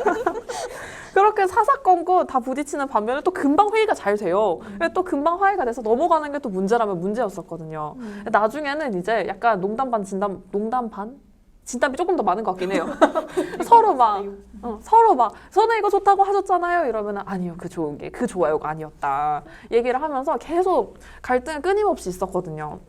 지금처럼 이렇게 저희가 한마음 한뜻으로 일을 하기까지 거의 1년 반? 2년 정도까지 걸렸거든요. 이제는 개떡같이 말해도 찰떡같이 알아들으시고 아니면은 누가 라고 하면은 아니요 그게 어가 아니라 이게 이렇게 해서 이렇게 된 거다. 먼저 설명을 알아서 해주시고 아니면은 하기 전에 저분이 저래서 저런 식으로 얘기를 했구나 얘기를 먼저 이해를 하는 편이죠. 현지님이 이렇게 말씀하시니까 매 순간이라고 말하려던 제가 살짝 머쓱해지는데 동상이몽 처음 진짜 진하게 느꼈던 건 저희 회칙을 제정할 때였어요. 저희가 그래도 나름 회칙도 있는 공동체인데 제가 회칙을 꼭 만들어야 한다고 계속 회칙 무새를 했던 사람이었었거든요. 근데 1기가 다 지날 때까지는 저희가 처음 일하던 거기도 하고 일이 너무 많아서 회칙을 만들 틈이 진짜 없어가지고 2기 분들 이제 받기 전에 그때 정말 없는 틈을 짜서 회칙을 만들었는데 그때 진짜 와 우리 어떻게 반년 동안 같이 일했지? 라는 생각이 들더라고요. 그러니까 MEF에 대한 정의 말고는 다 달랐던 것 같아요. 의견이 뭐 몇 개월에 한 번씩 회원을 받아야 한다부터 저희가 원래 이제 평등하게 보이고자 디렉터라는 명칭을 사용을 했는데 이걸 뭐 공동대표로 바꿔야 된다. 여전히 디렉터로 써야 한다. 뭐 그런 얘기도 있었고 뭐 한국말은 사실 토시 하나 달라지면 의미가 정말 달라지잖아요. 그래서 이 사람은 뭐 그래서라고 해야 된다. 이 사람은 그러므로라고 해야 한다. 그러나 그래서 그러므로 이제 계속 도는 거죠. 그래서 그때 이제 한번 진하게 회의를 하면서 그 현진님 말처럼 그래 우리 지나오면서 정말 많이 맞춰졌다 싶었는데 웬걸? 저희가 3기를 이제 새로 모집하고 나서 1월에 이제 코로나 때문에 너무 외부에서 하기가 힘드니까 온라인으로 5명이 있는 장점을 살려서 1월 동안 매주 컨텐츠를 내보내는 기획을 세웠었어요. 릴레이 토크 라운지라고 하는데 분명 어제 회의할 때는 좋아요. 하나의 컨텐츠로 다 하기로 하고 회의록도 다 썼거든요. 그랬는데 다음번 회의할 때 저는 영화로 얘기하고 싶지 않아요. 네. 저는 책은 못 하겠어요. 재미없잖아요. 그러는 거예요. 그래서 이게 한 번 맞춘다고 되는 게 아니고 주기적으로 계속 맞춰야 하는 과정이구나라는 걸 깨달은 사건이었습니다. 악기 튜닝하는 것처럼. 네, 그럼요. 그래서 5주차 결국 합의점을 찾지 못해 다 다른 주제로 진행했습니다. 재밌었어요 그거. 재밌었어요. 회원분들 만족. 반응도 진짜 좋았어요. 근데 이제 일단 이게 제가 생각할 때는 기본적으로 단체에 대해서 생각하는 온도차가 좀 있었던 것 같아요.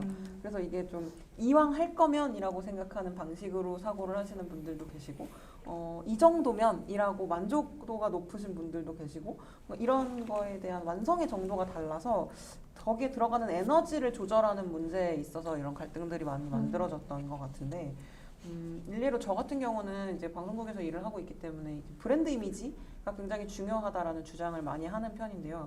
이 장기적으로 단체를 운영하려면 이 에미프라는 이름 자체에 브랜드 가치가 이제 들어가야 한다라고 주장을 많이 했었어요. 이제 이 과정 안에서 제가 생각할 때는 회원분들의 도움도 좀 많이 받고 그다음에 회비도 좀 팍팍 쓰고 이렇게 이제 운영을 해야 한다고 생각을 했는데 다른 분들 입장에서는 그게 아닌 분들도 계셨던 거죠. 반대합니다.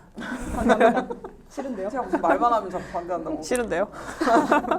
회비를 쓰는 문제에 대해서는 좀 어쨌거나 예민할 수밖에 없는 상황이었고 그리고 또 회원분들의 도움을 받는 부분에 있어서도 회원분들에게는 우리가 항상 뭔가를 제공해야 한다라는 입장에 계신 분들도 계셨고 아니다 회원분들과 에미프를 같이 만들어 나가는 거다라는 주장을 하시는 분들도 계셨고 이런 좀 입장 차이에 대해서 갈등을 그 의견을 좁히는 게 굉장히 웃으면서 일을 했지만 힘들었던 것 같아요. 그런 합의 도출이 잘 안 됐음에도 불구하고 저희가 공동대표가 정말 딱 한 가지 생각이 같았던 거는 이 에미프라는 단체를 그러니까 장기적으로 유지를 하고 싶다. 이거는 모두 다 같았잖아요. 맞아요. 그래서 그때 처음 얘기를 나눴던 게 3, 5, 10 법칙인데요. 이때 이 얘기를 처음 해주셨던 한빌님께서 설명 한번 해주시죠. 이 350 법칙이 왜 스타트업이 이 기업이 3년을 가면 5년을 버틸 수 있고 이 5년을 버티고 나면 10년 기업이 된다라는 말에서 따온 법칙인데요. 제가 이 말을 처음 꺼냈던 게 그 처음에 에미프라는 이름이 만들어지기도 전에 비딩을 하면서 이제 그때 제가 350 이렇게 가야 된다 막 이렇게 주장을 했거든요. 이름은 없지만 10년은 간다. 예. 우리가 뭉치면 10년 갈 수 있다 막 이렇게 주장을 해가면서 막 얘기를 했는데 다들 이렇게 눈동자가 이렇게 갈 곳을 못 찾아갖고 막 흔들흔들 하시는 거예요. 그래서 그때 진짜 저는 스터디 하려고 이제 쫄래쫄래 온 사람이잖아요. 그래서 스터디 한 2번인가 했는데 갑자기 커뮤니티 만든다? 그래, 그럴 수 있겠는데 350? 근데 그때 그냥 그런 생각을 했던 것 같아요. 그래, 뭐 여자가 한번 칼 빼들었으면은 이 정도 포부는 있어야지라는 생각에 약간 큰 생각이나 어떤 결의보다는 되게 좋다 하고 시작을 했었고 약을 사셨군요. 그럼요. 근데 어찌 보면 이상한 자신감이 결국엔 저희를 지금까지 오게 만든 원동력이지 않았을까 싶더라고요. 그래서 저희 369 게임 안 하고 350 게임으로 350. 지금도 이때 막 한별님이 비딩하고 주셨던 막 처음 저희가 350 할 겁니다 이렇게 그때 일기 처음 회원분들 모셔가지고 했을 때 썼던 자료가 아직 집에 있을 거거든요. 안 버리고 소중하게 보관을 해놨는데 그때 10년 플랜을 짰던 게 벌써 3년까지 온 거잖아요. 그러면 3년 버텼으니까 5년 더 하면은 8년?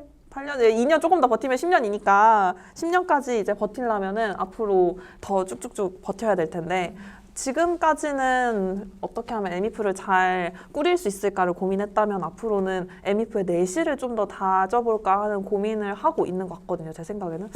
저만 고민하나요? 저도 고민하고 있습니다. 다 다행이네요. 하고 계시겠지만 저희의 요즘 가장 큰 고민점은 아무래도 단체의 형태에 있어요.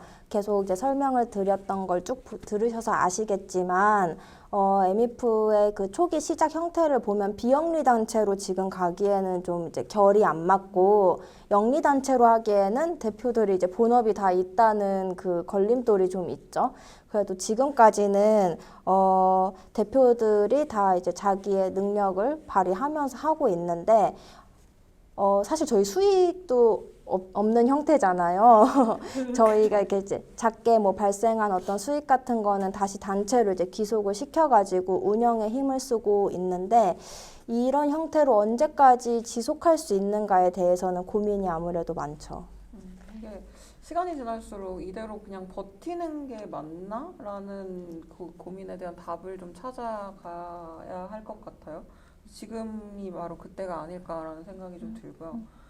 에미프에 맞는 비즈니스 모델을 찾아내는 게 관건이라고 생각을 합니다. 네. 그 이제까지 에미프는 다른 여타 여성 단체들 운영하시는 분들도 아시겠지만 그 운영진에게 많이 기대서 단체가 돌아가고 있잖아요. 저희도 이제 공동대표들이 뭐 행사 운영도 할 수 있고 아이디어도 낼 수 있고 뭐 필력도 있고 디자인, 영상, 진행까지 다 도맡아서 하는 맞는 키들인데 그래서 이만큼 유지가 됐겠죠. 그리고 이제 단체가 어느 정도 형태가 잡히고 나서는 회원분들이 많은 도움을 주시기도 했고요. 저희를 이제 믿고 회원님들이 되게 물심양면 도와주신 거에 대해서는 큰 감사함을 느끼고 있습니다. 다만 좀 이제 고민이 되는 지점은 어떤 거냐면, 뭔가 이렇게 열정을 녹여서 사람을 갈아서 만드는 이런 선물들이 굉장히 바람직한 형태는 아니라고 생각을 해요, 저희도.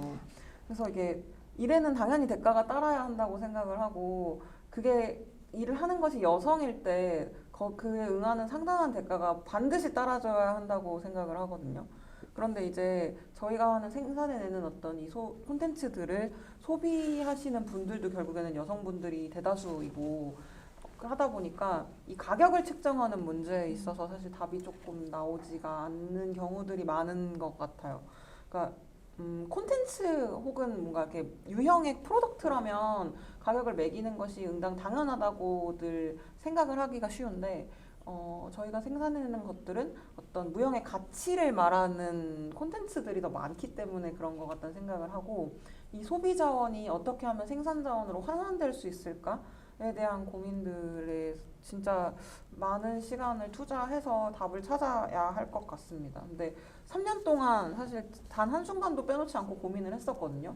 아직까지 답을 못 찾은 걸 보면 정말 어려운 일인 것 같아요.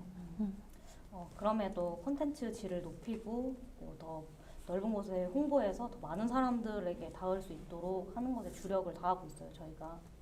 이게 아무래도 이게 눈에 보이지 않고 또 사회에서도 막 이게 이제서야 막 고려되기 시작한 가치이다 보니까 이거를 위해서 저희가 각자가 가지고 있는 생업들을 다 버리고 에미프에 전력으로 하기가 현실적으로는 그렇게 쉽지만은 않잖아요. 그러다 보니까 지금까지 이제 3년 내내 쭉 디렉터들의 공동대표들의 개인 역량에 의지해서 이렇게 오고 있는데 그래도 저희가 힘들게 노력한 결실이 실제로 비혼 여성들의 커넥션으로 이어지는 모습을 볼 때마다 굉장히 뿌듯한 느낌이 들거든요. 네, 아무래도 그러니까 아무리 힘들어도 이런 성과물을 보면 뿌듯할 수밖에 없죠. 근데 현진님 말씀 중에 그 커넥션이라는 커넥션. 말이 나와서 그런데 그러면 에미프가 지향하는 커넥션에 대해서 한번 말을 해볼까요? 근데 뭐 쉽게 말하면 학연, 지연, 혈연이죠. 뭐 나아가면은 뭐 자동차 동호회, 뭐 직업 모임, 그다음에 뭐 저희 뭐 일요일마다 볼 수 있는 조기 축구회 같은 것들인데요. 현재 사회는 너무 많은 분야에서 매일매일 정보가 쏟아져 나오고 있잖아요. 그거를 이제 개인이 혼자 다 찾고 똑똑하게 움직이기가 진짜 쉽지 않은 사회죠.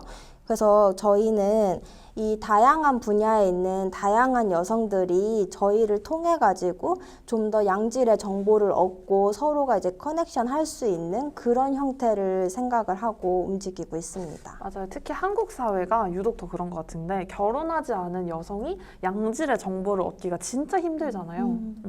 이게 학연, 지연, 혈연에 기대서 무언가를 하는 게 옳은가 그른가에 대한 가치 판단은 사실 뭐 개개인의 몫이라고 생각을 합니다.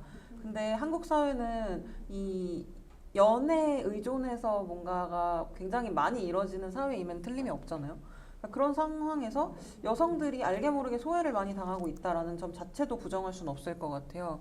그러니까 형님 문화라는 단어는 있는데 이 단어에 상응하는 여성들을 칭하는 어떤 용어가 없잖아요. 그런 것만 봐도 알 수가 있고 어떤 약한 유대 관계에서 그러니까 점진적으로 관계망을 확산해 나가는 거 그런 것들이 굉장히 여성들에게도 많이 필요하지 않을까라는 생각이 듭니다.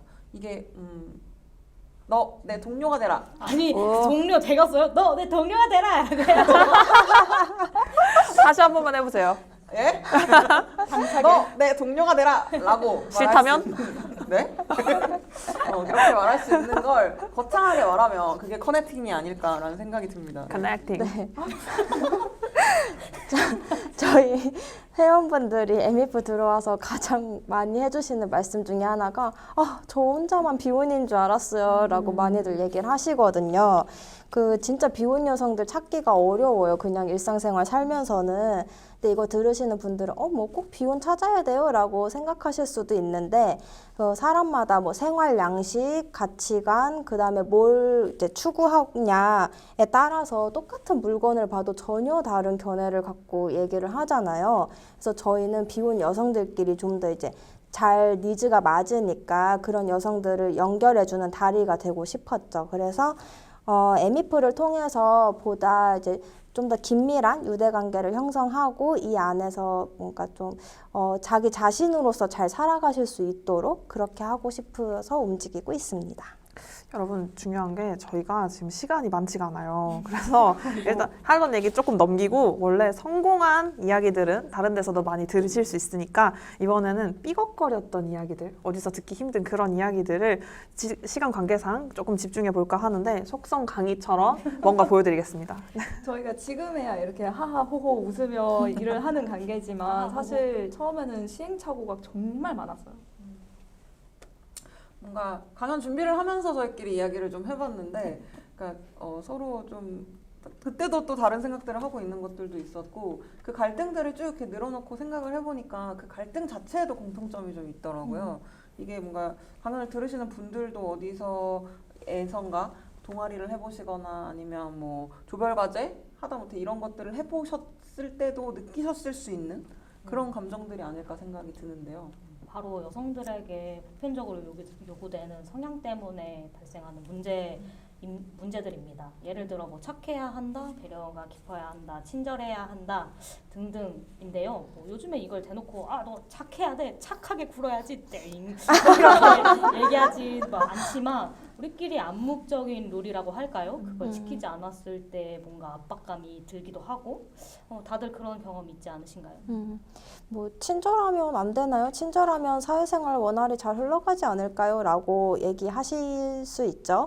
근데 그 친절이라는 선이 어떤 사람에게 어느 선까지 어떤 상황에서 친절할 건지 이렇게 다 이렇게 도식을 그려갖고서는 머릿속에 갖고 계신 분들은 거의 없잖아요. 그러면 이제 그런 순간순간이 올 때마다 계속 에너지가 소진이 되는 거니까요. 그다음에 이제 여성들끼리 각각의 친절이라는 생각 속에서 그 거리를 유지하다 보면 가끔은 그 의사소통 안에서 그 좁혀지지 않는 간극이라는 게 생기는데 이게 일을 할 때 좀 차질이 생기기도 하잖아요.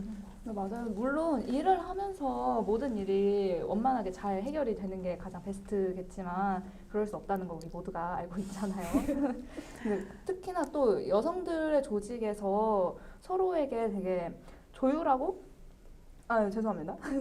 여성에게 요구되는 뭐 친절, 배려, 매너 등이 강하기도 하니까 이거를 지키는 게 목적이 돼버릴 때 불편한 상황들이 계속 오더라고요. 그러니까 내가 이 사람한테 정말 친절하고 싶거나 아니면 갈등을 피하고 싶어서 그럴 때 만나게 되는 갈등 이러한 것들 때문에 개인의 감정을 괴롭게 하고 고통에 막 빠지게 하는 거죠. 네, 이런 거를 저희가 어떻게 알았냐고요? 저희도 알고 싶지 않았습니다. 근데 3년이라는 시간 동안 일을 하면서 결국에는 좀 알 수밖에 없게 되더라고요. 그렇죠. 저희가 좋게만 일을 하려다가 어떤 고통에 빠졌는지 조금 나눠볼까요? 제가 제일 찔리니까 저부터 이제 자진해서 얘기를 해보도록 하겠습니다. 제가 최근에 별명이 하나 생겼거든요. 작은 친절, 큰 민폐라고 별명이 있는데 제가 제가 개인적으로 성향상 싫어하는 행동이 딱 두 가지가 있어요. 선을 넘는 것, 민폐를 끼치는 것, 이거 두 개를 진짜 싫어하거든요. 그래서 뭐 사회생활을 하거나 대인관계를 가질 때 항상 이거에 기반을 해서 조심을 하고 배려를 하려고 노력을 하는데 이게 저도 모르는 사이에 일까지 번진 거예요. 그래가지고 저는 도와드리고 싶어서 나선 행동들이 큰 민폐를 가져오거나 큰 비효율성을 가지고 온 경우들이 많았어요. 근데 언제는 이제 나린 대표님께서 저기요. 나린 대표님께서 야근이랑 출장 때문에 일이 너무 바쁘셔가지고 저희가 그 행사 자료를 준비를 했었어야 했는데 시간이 빠듯하셔서 제가 도와드리겠습니다. 자신 있게 나섰죠. 제가 또 PPT는 잘 만들거든요. 그래서 나섰는데 그때부터 저도 일이 막 몰리기 시작하는 거예요. 그래서 작은 친절을 베풀었는데 결국 마감 기간을 못 지킨 거죠. 큰 민폐로. 그래서 행사 자체가 엎어질 뻔했다거나 뭐 딜레이가 크게 될 뻔했다거나 이런 일이 있었는데 중요한 건 MEF만 그런 게 아니라 한별님 개인 강연 때도 제가 또 PPT 만들어드리겠습니다 했다가 그러니까 죄송합니다. PPT가 진짜 멋있긴 했었어요. PPT 정말 잘 만드시거든요. 근데 이제 약간의 딜레이를 곁들여서 그리고 생각났는데 옆에 계시네요. 나리님. 접니다. 네, 회의 시간에 아이패드에도 이제 기능 같은 걸 추가해드리려고 했었거든요. 근데 이게 기능은 추가를 해주셨어요. 근데 이제 회의 지연까지 곁들여서 뭔가 그러니까 이게 완벽주의적인 성향을 가지신 분들이 그 완벽하게 뭔가를 해내려는 욕심 때문에 일을 하다 보면 이게 마감 기한이 우선인 경우들이 있는데 그 부분에서 약간 이제 마감 기한을 살짝 놓치고 살짝이 아니었지. 네, 그런 경우들이 가끔 있으신 것 같아요. 네, 그래서 저의 이런 행동 패턴을 꾸준히 보시던 예담 대표님께서 불현듯 이거 되게 작은 친절 큰 민폐다 얘기를 해주셨는데 그때 정말 뒤에서 망치 한 대로 맞은 줄 알았어요. 너무 충격이어가지고 저는 제 딴에는 친절이라고 베풀었던 행동들이 상대방이 보기에는 전혀 그렇지 않았으니까 너무 충격을 받아서 지금은 항시 작은 친절 큰 민폐를 곁에 두고 이게 친절인가? 민폐인가? 이렇게 잘 사회생활을 할 수 있게 됐죠. 이렇게 엄청나게 신경 쓰라고 말씀드린 거 아니었는데 뭔가 되게 인상 깊으셨나 봐요. 현진님의 작은 친절들이 쏘아올린 많은 공들이 있었죠. 그래서 저도 이런 일이 있었던 것 같은데 이게 제가 무슨 얘기 하실지 아마 대표님들은 다 알고 계실 것 같아요. 네. 저는 MEF 첫 대회 행사 비온파이 때 일인데요. 그때 당시 이제 저희가 뭔가 첫 행사고 하다 보니까 굉장히 기합들이 많이 들어가 있는 상태였어요. 근데 제가 그때 이제 대략적인 체크리스트들을 다 준비를 해서 같이 제공을 하고 이것들을 다 해야 된다라고 하는데 다들 싫은데요? 표정이 뜨악한 표정으로 저를 쳐다보시는 거예요. 그래서 이런 것도 해야 돼요? 뭐 이건 안 하면 안 돼요? 막 이런 것들이 너무 많았어서 근데 이제 그런 과정 안에서 결론적으로는 이제 저희가 5명이니까 그때 당시만 해도 절대적으로 다수결에 의해서 의사결정을 지독한 했거든요. 민주주의의 폐해를 경험했죠. 다수결의 원칙.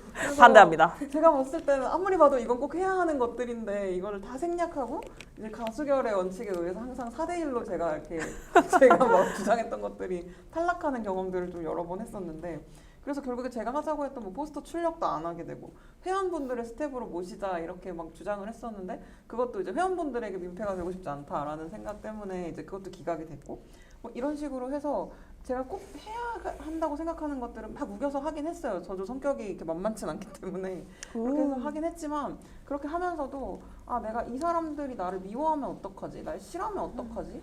막 괜히 내가 귀찮게 한다고 생각하면 어떡하지? 이런 고민들을 진짜 많이 했던 것 같아요. 그래서 이게 뭔가 옳고 그르다라는 어떤 가치의 문제가 아니라 이걸 어떻게 해나가야 한다라는 방법론의 차이였던 것 같기는 한데 그리고 그 행사 당일날도 작친 큰민 얘기가 나와서 그런데 딕션 되게 좋으시네요. 작친 큰민. 그날 현진님이 고생을 진짜 많이 하셨어요. 왜냐면 저희가 그때 당시에는 회비나 이런 것들이 이제 열악한 상태였고 금전적으로 뭔가 해결이 돼야 되는 부분들이 많았었기 때문에 장소를 돈을 주고 빌리기가 많이 어려워서 학교에서 해야 된다라는 이제 어떤 이 목표를 갖고 이걸 해결해야 했을 때 현진님이 그때 학생이셨기 때문에 현진님네 학교에서 저희가 강당을 빌려가지고 이제 행사를 진행을 하게 됐는데요. 저희가 회의 전날까지 밤을 새서 저희가 회의를 했었죠. 한 5시, 6시까지 이제 밤을 새서 회의를 하고 아침에 이제 8시까지 집합을 하자 이렇게 돼서 시간 남겨놓고 되겠냐? 그랬는데 현장에 갔는데 그러니까 그 회의 시간에는 그 학교니까 편의점도 있고 뭐 복사도 도서실 가서 할 수 있고 뭐 앞에 카페도 있고 해서 뭐 커피도 거기서 마련을 할 수 있고 이런 얘기들을 다 해서 그냥 아무것도 안 하고 거기 가서 해결하려고 딱 갔는데 현장에 방학이었다. 갔는데 진짜 아무것도 없는 거예요. 방학이었다. 그날 주말에다가 방학이어서 문을 하나도 안 연 거예요, 학교가. 그래서 이걸 어떻게 해야 되지? 막 그래서 해결을 해야 되잖아요. 근데 그 학교 처음 가봤고 막 어떻게 해야 될지 아무도 모르는 상태에서 현진님이 너무 필요했는데 저희가 어제 5시에 잤잖아요. 그래서 조금 눈을 늦게 뜨신 늦으셨다. 거죠. 그래서 학교 문을 열어야 되는데 그 그냥 문 바로 열면서 이렇게 무릎 갈면서 들어갔어요. 죄송합니다. 경비실에 전화하는 것도 현진님한테 연락해달라고 해야 되고 막 이런 상황이었어서 그런 것들을 해결하느라 제가 굉장히 막 예민해져 있는 상태였거든요. 그러다 근데 이제 진행도 해야 되고 막 무대 세팅 뭐 이런 것도 해야 되고 의전도 해야 되고 하는데 백스테이지는 계속 딜레이해야 되고 막 이러니까 엄청 압박감이 느껴지는 거예요. 그래서 제가 현업에서 막 일하거나 했을 때처럼 약간 좀 예민해져 있는 상태가 된 거죠. 그래서 네 분한테 처음으로 막 그렇게 큰 행사를 하는데 거의 좀 지시를 하는 형태로 이제 일을 막 했나 봐요. 그게 조금 지금 생각해보면 굉장히 미안하고 다른 해결 방식이 있지 않았었을까 좀 생각하게 되는 부분들이 있죠. 근데 그날이 저희가 처음으로 에미프를 만들고 했던 행사였고 또 다들 처음으로 나온 거예요. 부족한 점이 얼마나 많았겠어요. 그랬는데 저희 학교에서 행사를 하게 됐고 또 뭐 폭우도 엄청 왔어요. 그날 맞아요. 장마철이라서 진짜 진짜 엄청 많이 왔고 또 원래 그 대관하려고 했던 강의동이 하필 공사를 한다 해가지고 더 큰 강의동으로 막 옮기고 동선이 다 새로 짜야 되고 그래서 근데 또 조율한 사람은 저밖에 없고 전 그날 되게 불편하고 미끄러운 샌들을 신고 막 3만 보씩 뛰어다니면서 열심히 노력했었거든요. 진짜 많이 했어. 그 우여곡절인 와중과 되게 불편하고 힘든 와중에 저는 되게 해맑았거든요. 눈치 없이. 진짜 해맑으셨어요. 너무 행복해 하시는 거예요. 행사. 재밌는데요? 이런 거 오랜만에 하니까 왜 이러면서 그래서 저만 너무 해맑아서 나만 눈치가 없어서 이렇게 모르는 건가? 또 눈치를 보고 있고 그랬었죠. 근데 물론 행사를 하면서 딜레이가 생기고 문제가 생기는 거 당연한 거잖아요. 근데 저는 제 딴에는 우리 되게 능수능란하게 잘 해결한다라고 생각을 했었는데 그렇게 심각한 줄 몰랐다. 그러니까 이게 그냥 편하게 야 이거 이렇게 해야 돼 저렇게 해야 돼라고 서로 말을 할 수 있어야 되는데 서로 좀 친절하려고 하다 보니까 알아서 하겠지 내가 쟤를 침범하면 안 되겠지라는 생각 때문에 굉장히 말을 조심하게 되는 것들이 문제를 계속 양산시켰던 것 같아요.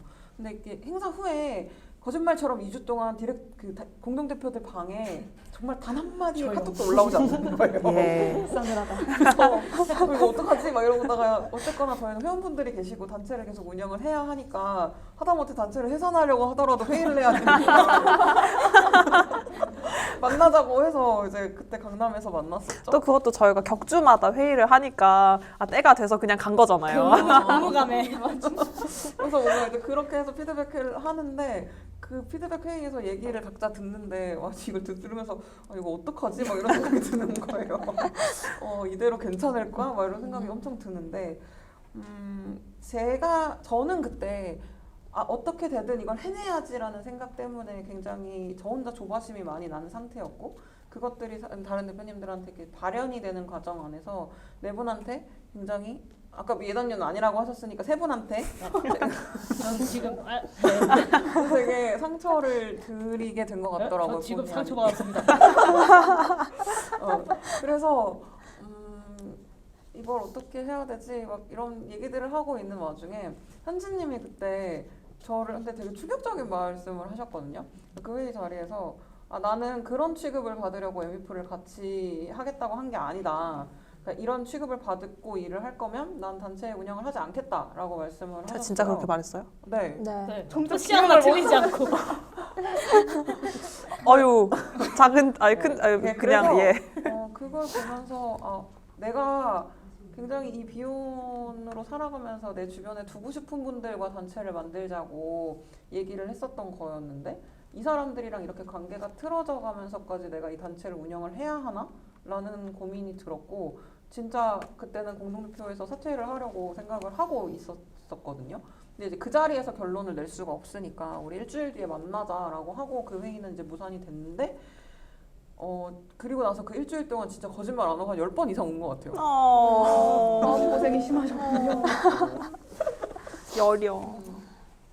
그래서 뭔가 이게 그럼에도 불구하고 어쨌거나 문제는 해결을 해야 하니까 이 사과를 할 건 하고 또 미안하다고 할 건 하고 또 어떻게 우리가 그럼 앞으로 해야 할지에 대해서 해결 방식을 찾아 나갔는데 지금 생각해 보면 그 문제 상황에 굉장히 매여 있지 않고 어떻게 하면 빨리 빠져나와서 이 문제를 해결할까라고 고민을 했었던 게 지금의 에미프의 저력을 만들지 않았나라는 생각이 좀 듭니다. 첫 단추를 너무 잘 깼어. 맞아요. 지금은 뭔가 순간순간 방향이 다를 수는 있어도 우리가 지금 뭔가 방법이 다를 수는 있어도 같은 방향으로 나아가고 어쨌든 한 길로. 네. 같은 길 안에서도 좀 뭐 떨어져서 걸어갈 수도 있는 거니까요.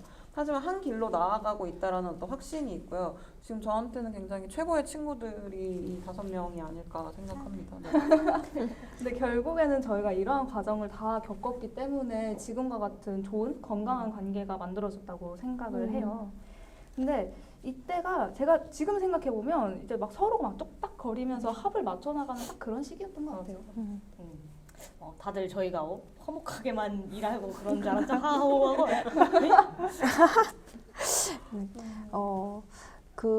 이제 요거 강연 준비하면서 이제 갈등 상황에 대해서 생각을 해봤었어요. 저도. 근데, 저한테도 현진님이랑 같이 비슷한 별명이 있어요. 그 에미프 공동대표들 안에서 정차무라고 있는데, 정말 차분하고 무섭다의 줄임말이거든요. 근데 이게 왜 생각났을까 생각을 해보니 제가 좀 오래 갖고 있던 이 안에서 제가 갖고 있던 스트레스랑 연결이 되어 있다는 생각이 들었어요. 저는 처음에 에미프 만들어졌을 때 이게 언제든 쉽게 깨질 수 있을 거라는 그 불안감이 항상 있었었거든요. 그래가지고 뭔가 더 조심스러웠던 거죠, 관계에 대해서. 사실 어딜 가도 일하는 남자들의 세계는 너무 많잖아요. 그래서 어딜 가도 여기 안 맞아? 저기 가서 또 새로운 사람 만나면 되고 하는데 비혼 여성, 일하는 비혼 여성, 이만치 일하고 나아가는 비혼 여성들을 4명이나 동시에 만날 수 있는 일이 내 삶에 또 있을까라는 생각을 그때 많이 했었었고, 그래서 원래는 좀 하고 싶은 말도 잘 하는 편인데 저답지 않게 되게 쩔쩔매는 시간도 꽤 길었었어요. 그리고 한편으로는 제가 이제 이분들을 거의 처음 봤다고 했었잖아요. 한별님 말고는 거의 다 처음 보는 상태로 일을 하게 된 거였는데 이게 친구도 아니고 뭔가 직장 동료라고 하기에는 저한테 뭔가 돈을 주거나 강제성을 부여하는 사람이 없죠. 제가 당장 뭐 번호 바꾸고 카톡방 나가고 이러면은 끝나는 거잖아요. 상처야. 그다음에 저희가 회의할 땐 분위기가 진짜 좋은데 사적인 얘기는 그래도 한 1년 넘어서까지 거의 할 수 있는 기회가 없었어요. 저희 밥 먹는 시간도 없어서 회의하면서 막 밥 먹고 그랬거든요. 하루는 제가 회의하러 가는 길에 뭐 사다 드리냐고 현진님한테 전화를 했는데 현진님이 전화를 계속 안 받으시는 거예요. 끊는 거예요, 전화를. 아니 모르는 번호로 전화가 오는데 저는 지금 제 갈 길 바빠요. 빨리 가서 회의해야 되는데 자꾸 모르는 번호로 오는 거야. 알고 보니 아람님이었다. 네. 그때도 이제 무릎 갈면서 죄송합니다 이러고. 그때가 1년쯤 되는 시점이었습니다. 그러니까 이렇게 만나면 진짜 친하고 가깝고 내 뭔가 일이나 공부 외에 제일 많은 시간을 보내는 사람들인데 우린 친구인가? 그런 그 애매한 이분법적인 그 기로 안에 있었어요. 그래서 더 뭐 이건 이렇게 얘기해 차라리 뭔가 관계가 하나가 정립이 되면 말하기가 쉬운데 그 애매한 왔다 갔다를 했던 거죠. 그래서 뭔가 의견이 나와도 저는 특히 뭔가 디자인을 잘 하거나 뭐 미디어 쪽에 있거나 그랬던 사람이 아니라서 그런지 그럼 그렇게 하세요 이렇게 되다 보니까 그게 하나둘씩 쌓였던 것 같아요. 그래서 약간 무기력감? 그러니까 나는 여기서 뭘 잘할 수 있을까? 내가 여기에 뭔가 기여를 하고 있기는 한가라는 생각을 많이 했었고 그 당시 제 개인적인 뭐 일 때문에 상황이 좀 맞아서 해외에 몇 달 가 있었는데 도피 아닌 도피죠. 가서 모든 사람들과 이제 물리적 거리가 많이 생기다 보니까 생각할 시간이 진짜 많아졌어요. 근데 곰곰이 생각을 해보니까 제 그 스트레스나 어떤 그런 고민들은 사실 다른 대표님들이 저한테 준 게 아니고 제가 그냥 혼자 그렇게 생각하고 만들어낸 어떤 고민들이었다는 결론이 나더라고요. 그래서 코로나 때문에 이제 한국에 급히 들어오면서 책 작업을 계속 하면서 들어왔는데 오히려 책 작업할 땐 이제 좀 편하게 말도 하게 되고 그래서 생긴 게 정차무란 별명이 아닌가라는 생각을 했죠. 그래서 요즘은 정말 차분하고 무섭게 제 할 얘기 다 하면서 일을 하고 있습니다. 아주 역시 마음이 정차무. 편해요. 제 얘기도 한번 해보자면 저는 에미프 일 하면서 가장 많이 들었던 말이 야 양아치야 이거. 제가 이렇게 보기만 진중한 외모와 다르게 장난치고 농담하고 막 드립치고 하는 거를 되게 좋아해요. 그런데 저의 문제는 뭐였냐면 저는 에미프에 소속감이 없었어요. 우당탕탕 굴러가는 와중에 뭔가 불편한 부분도 있었고 뭐 생각할 부분들이 있었을 텐데 저는 없었습니다. 왜냐면 제가 워낙 그런 역치가 낮기도 하고 그냥 에미프에 소속감이 없으니까 기대하는 게 없고 그러다 보니까 별 생각이 없었을 수 있어요. 상처받았어. 우리만 진심이었지. 그래서 해맑았던 거예요, 당신? 저의 얘기를 다시 해보자면 제가 그 에미프를 시작할 당시에 원래 있었던 공동체에서 나오게 됐어요. 근데 제가 있던 공동체 나왔던 공동체가 제 인간관계가 거기에 다 몰려 있었거든요. 그러니까 거기를 나오면서 제 인간관계가 다 끊어지게 된 거죠. 그러니까 거길 나온다는 건 상상도 못할 일이었는데 그 일을 겪고 나서 나의 주변 환경이 영원하지 않을 수도 있겠다. 그러니까 좀 고립되지 말고 그런 생각을 해야겠다라는 다짐을 했었는데 뭔가 말은 고립되지 말자였지만 지금 생각하면 되게 독이었던 것 같아요. 그게 에미프까지 영향을 미쳐서 소속감이 없게 만들었던 원인이었으니까요. 뭔가 사람 일은 모르는 거니까 에미프가 이렇게 갈등 때문에 없어지거나 혹은 외부 이런 압력 때문에 없어지거나 아니면 여담님 일 너무 못하시는데 나가줘야 돼 나가게 되거나 하면 나는 이제 주변에 아무것도 없는 건가? 하면서 뭔가 돌아갈 곳이 없다고 그냥 무의식 중에 생각을 하게 됐던 것 같아요. 말이 고립되지 말자였지 그냥 에미프가 이렇게 없어져도 땡 그럴 줄 알았지 하고 다시 삶을 이어나갈 수 있는 상태를 만들어 뒀습니다. 그걸 작년에 공동대표님들과 술을 한 잔 기울이면서 얘기를 하다가 제가 문득 깨달은 거예요. 그래서 그 이후로는 조금 더 에미프에 진심을 다해서 임하고 있습니다. 저 같은 경우는 아람 대표님이랑 약간 비슷한 맥락으로 배려에 관련된 고통이었는데요. 유독 그 여성 간의 조직에서 서로의 업무를 이렇게 뭔가 책임감을 끝까지 막 맡으려는 그런 게 굉장히 강하잖아요. 그래서 이거는 내 업무고 내 일이니까 내가 끝까지 책임지고 해야지 이 사람들이 고통을 받지 않는다. 막 이런 것 때문에 저는 엄청나게 혼자서 좀 많이 알았었거든요. 근데 이게 안타까웠던 게 그 당시 대표님들 눈에도 제가 힘들어하는 게 다 보였대요. 근데 분명히 지금 시점에서는 먼저 도와달라고 말할 타이밍인데 왜 말을 안 꺼내지? 막 하면서도 정작 저한테 손을 먼저 내밀어주지 못하셨던 거는 이분들이 먼저 저한테 일감을 가져가게 되면 일을 뺏어오는 것처럼 그렇게 느껴질까 봐 뭐 그런 것 때문에 고민을 진짜 많이 하셨다고 해요. 근데 저는 이러한 와중에도 막 일은 막 딜레이 되니까 막 스스로 막 고통받는 거 있죠. 근데 또 이거를 어디다가 얘기할 수도 없죠.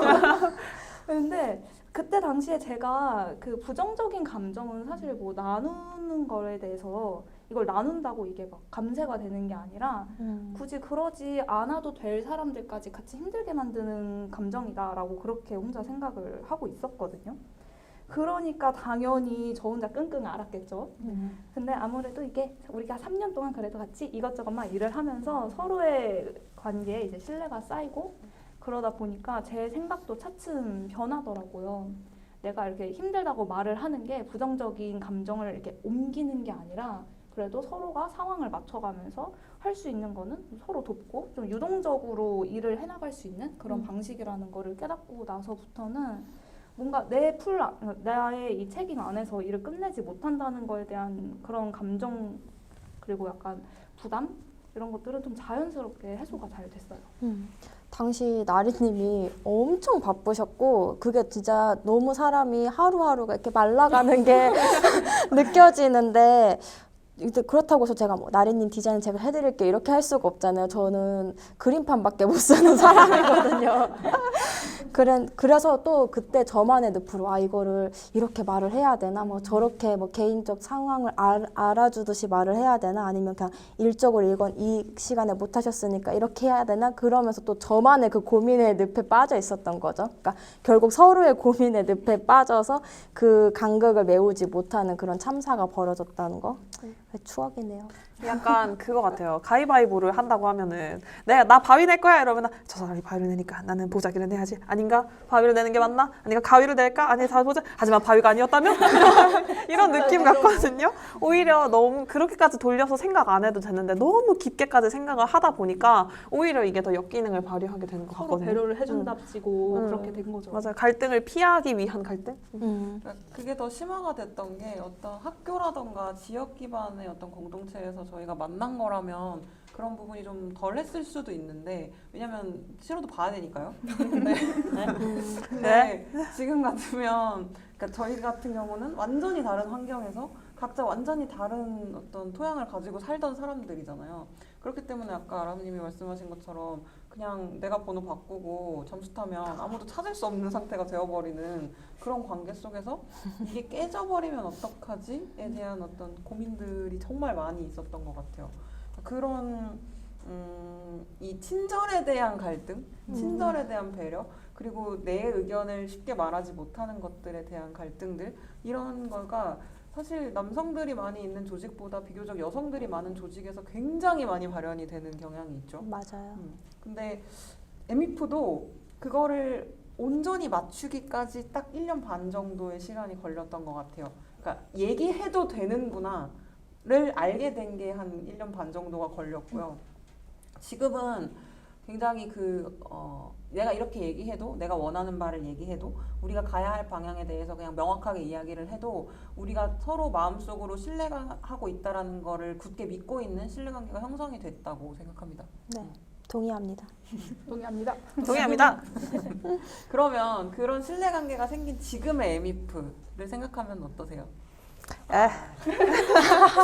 이렇게 또 올리셔야 되네.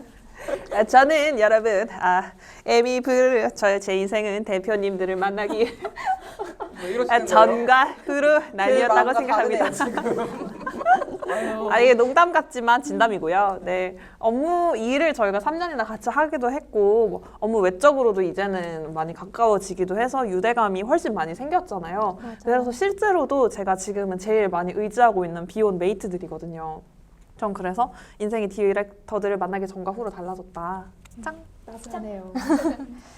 저도 현지님이랑 같아요. 디렉터들을 얻었다는 게 저에게 가장 크고요.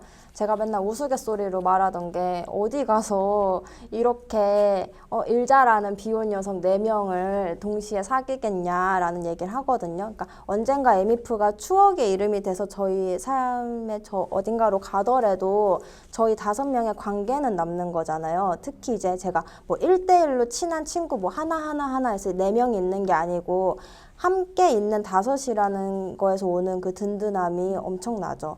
그리고 에미프를 하면서 사람을 좀 다채롭게 보고 사귀는 법도 많이 배웠어요. 어쨌든 저희는 대표니까 회원님들을 끊임없이 마주치잖아요. 그래서 지금까지는 좀 저한테 익숙한 거, 잘하던 거 위주로 많이 하는 삶이었는데 에미프 덕분에 새로운 일도 많이 하게 되고 새로운 사람도 많이 만나고 그다음에 뭐 그 관계 속에서 배우는 것도 진짜 많아요. 그리고 마지막으로 제 본업에 대한 열정이 좀 더 커졌어요.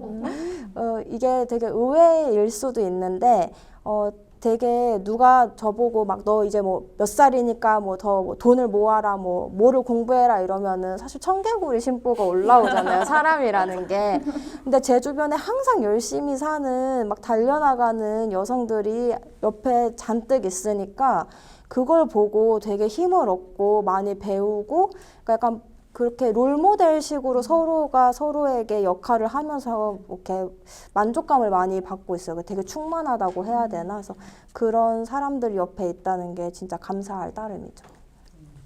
저는 에미프를 하고 하면서 뭔가 저 혼자 있는 걸 좋아한다 아니면은 뭐 외로움 별로 안 느끼지 않는다 개인적인 성향이 강하다라는 얘기를 했던 것 같은데 에미프를 하면서 오히려 좀 더 관계지향적인 사람이 되어도 좋겠다라는 생각이 좀 들었어요. 비혼을 한다고 늙어서 고독사, 막 외롭게 혼자 살아가고 뭐 주변 사람 다 단절하고 막 이런 것도 아니고 인간 사회적인 동물이라고 하잖아요. 에미플을 하고 공동대표들과 함께 지내고 단체를 운영하면서 관계에 대한 즐거움을 좀 알게 되어서 조금 더 그런 사람으로 변모하게 된 것 같아요. 저는 만약에 제가 평범하게 직장만 다녔었다라면 몰랐을 그런 즐거움과 그런 많은 경험들을 에미프를 통해서 굉장히 많이 하고 있어요.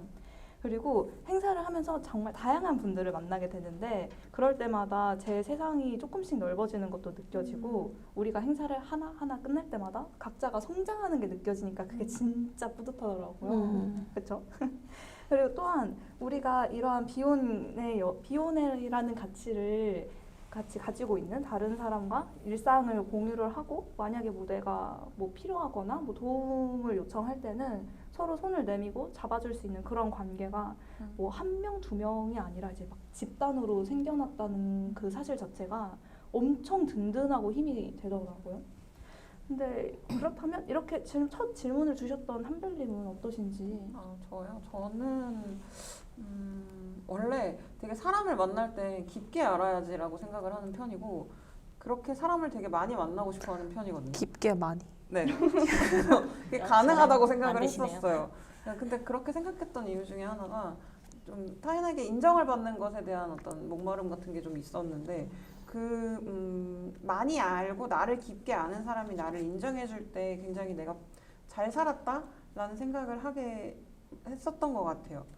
근데 이게 비혼으로 살기로 결심을 하고 에미프를 만나고 이렇게 디렉터들이랑 같이 이야기를 하면서 이게 누군가의 인정을 받지 않아도 내가 살고 있는 이 모습들이 굉장히 단단한 형태로 존재할 수 있구나라는 것들에 대해서 많이 알게 됐고 목표치를 정할 때 항상 저는 효능의 값에다가 목표치를 정했었거든요. 그러니까 내가 이런 걸 느끼고 싶다, 이렇게 깨닫고 싶다 이런 쪽의 목표치를 정하고 달려나갔었는데 에미프를 하면서 당장 눈앞에 있는 목표에다가 초점을 맞춰야 될 때가 많이 있었어요. 그렇게 되면서 저도 저라는 사람도 이게 행동의 값에다가 목표 설정을 했을 때 이 목적이 달성이 되면 효능은 자연스럽게 따라오게 되는 거구나 라는 거를 깨닫게 됐던 것 같아요. 그래서 되게 지금 생각하면 에미프가 저한테는 어떤 집이라는 느낌? 좀 안정감? 뭐 이런 것들? 편안함을 주는 곳이라는 생각이 들고 거기 같이 살고 있는 공동대표들이라는 생각이 듭니다. 근데 물론 이 집이라는 건 내가 해야 될 집안일도 있고 뭐 책임져야 될 것들도 있고 집세도 내야 되고 뭐 되게 많은 어떤 부담감이나 의무감들도 있잖아요. 그런 부분도 분명히 존재를 해요. 그렇지만 그런 것들을 같이 해결해 나갈 수 있는 동료가 있다라는 거 거기서 오는 어떤 만족감이 굉장히 큽니다. 이렇게 서로가 서로를 이렇게 신뢰하고 감사하게 생각한다니 제 입으로 말하긴 좀 그렇지만 되게 감동스러운 장면이네요. 안 해버렸네. 3년 만에 처음인 것 같은 이 감동스러움. 그렇다면 앞으로 저희는 어디로 나아가게 될까요? 앞으로는 선생과의 조율이 가장 관건이지 않을까 싶어요. 에미프를 약간 본업으로 삼은다면 모르겠지만 저는 제 본업에서 좀 커리어도 쌓고 싶고 계속 일을 하고 싶거든요. 저와 현지 대표님이 에미프를 시작할 때는 학생이었거든요. 막학기였고 졸업학기였기 때문에 한별 대표님이 좀 걱정이 많으셨던 것 같아요. 그래서 저한테 이런 얘기를 해주셨었죠. 뭐 직장에 취업하게 되면 1년 동안은 직장에 적응하고 되게 바쁘고 정신없는 시간을 보내게 될 건데 그런 바쁜 삶 와중에서 에미프를 유지할 수 있는지에 대해서 좀 걱정 어린 말씀들을 많이 해주셨었어요. 그러니까 뭔가 에미프 때문에라는 것들을 만들고 싶지 않았던 부분들이 가장 컸던 것 같아요. 그게 에미프가 민폐가 되지 않았으면 좋겠다는 생각이 가장 컸기 때문인 것 같고 그걸 위해서라도 지금 저희가 고민해야 할 부분은 에미프가 어떤 수익 구조를 확립할 수 있는가에 있다고 생각을 해요. 그러니까 뭐 월급조가 아니더라도 저희가 어느 정도 그에 해당하는 급부들을 받을 수 있는 형태로 발전을 하지 않으면 에미프라는 단체를 앞으로도 계속 유지를 할 수 있을까라는 고민은 계속 하고 있고요. 그 고민에 좀 답을 해야 될 때가 아닌가 싶습니다. 그래서 지금 디렉터들뿐만 아니라 사실은 회원분들에게 도움을 굉장히 많이 받고 있는데 그 회원분들에게도 정당한 대가를 드릴 수 있도록 좀 규모가 커질 수 있었으면 좋겠다라는 고민들을 하고 있어요. 근데 이 권리와 이익을 나누는 데 있어서 사실 좀 의견이 합치가 또 잘 되지 않겠죠? 그러니까 이걸 찾아 나가는 데에서도 저희가 시간을 많이 소비를 할 것 같은데 옛날에는 그런 얘기들을 어떻게 나눠야 되지? 이 얘기를 어떻게 꺼내야 되지? 분명히 해야 할 일인데 라는 생각들을 더 많이 했다면 지금은 그냥 어떤 신뢰 때문에 내가 그런 얘기들을 해도 다 같이 진심으로 이야기를 할 수 있겠다라는 신뢰도 때문인지 얘기를 하는 것 자체가 그렇게 크게 부담이 되지 않게 된 것 같아요. 뭔가 좀 앞으로가 기대된다라는 느낌이 들고요. 오늘 이제 이렇게 강연에서도 얘기를 했으니까 저희 돌아가시면 회의를 좀 하셔야 될 것 같은데. 이렇게 감동스러운 얘기를 하고 그러니까 갑자기요? 회의를 하기에는 저희가 시간이 없으니까 앞으로 그러면 비혼 여성이 만나게 될 사회는 어떤 사회일지. 저는 이렇게 말할 수 있을 것 같아요. 더 많은 시니어들, 더 많은 선배들, 더 많은 비혼 선배들, 그리고 그들이 이렇게 될 당연한 비혼이라는 삶의 형태. 저는 지금 사회에서는 비혼이 막 굉장히 투쟁하는 삶처럼 막 여겨지는 면이 있잖아요. 근데 멀지 않은 미래에는 이제 더 이상 그게 유난스러운 게 아니라 자연스러운 선택으로 받아들여졌으면 좋겠습니다. 비혼을 선택하더라도 제도적인 보호를 받을 수 있는 사회가 되었으면 좋겠어요.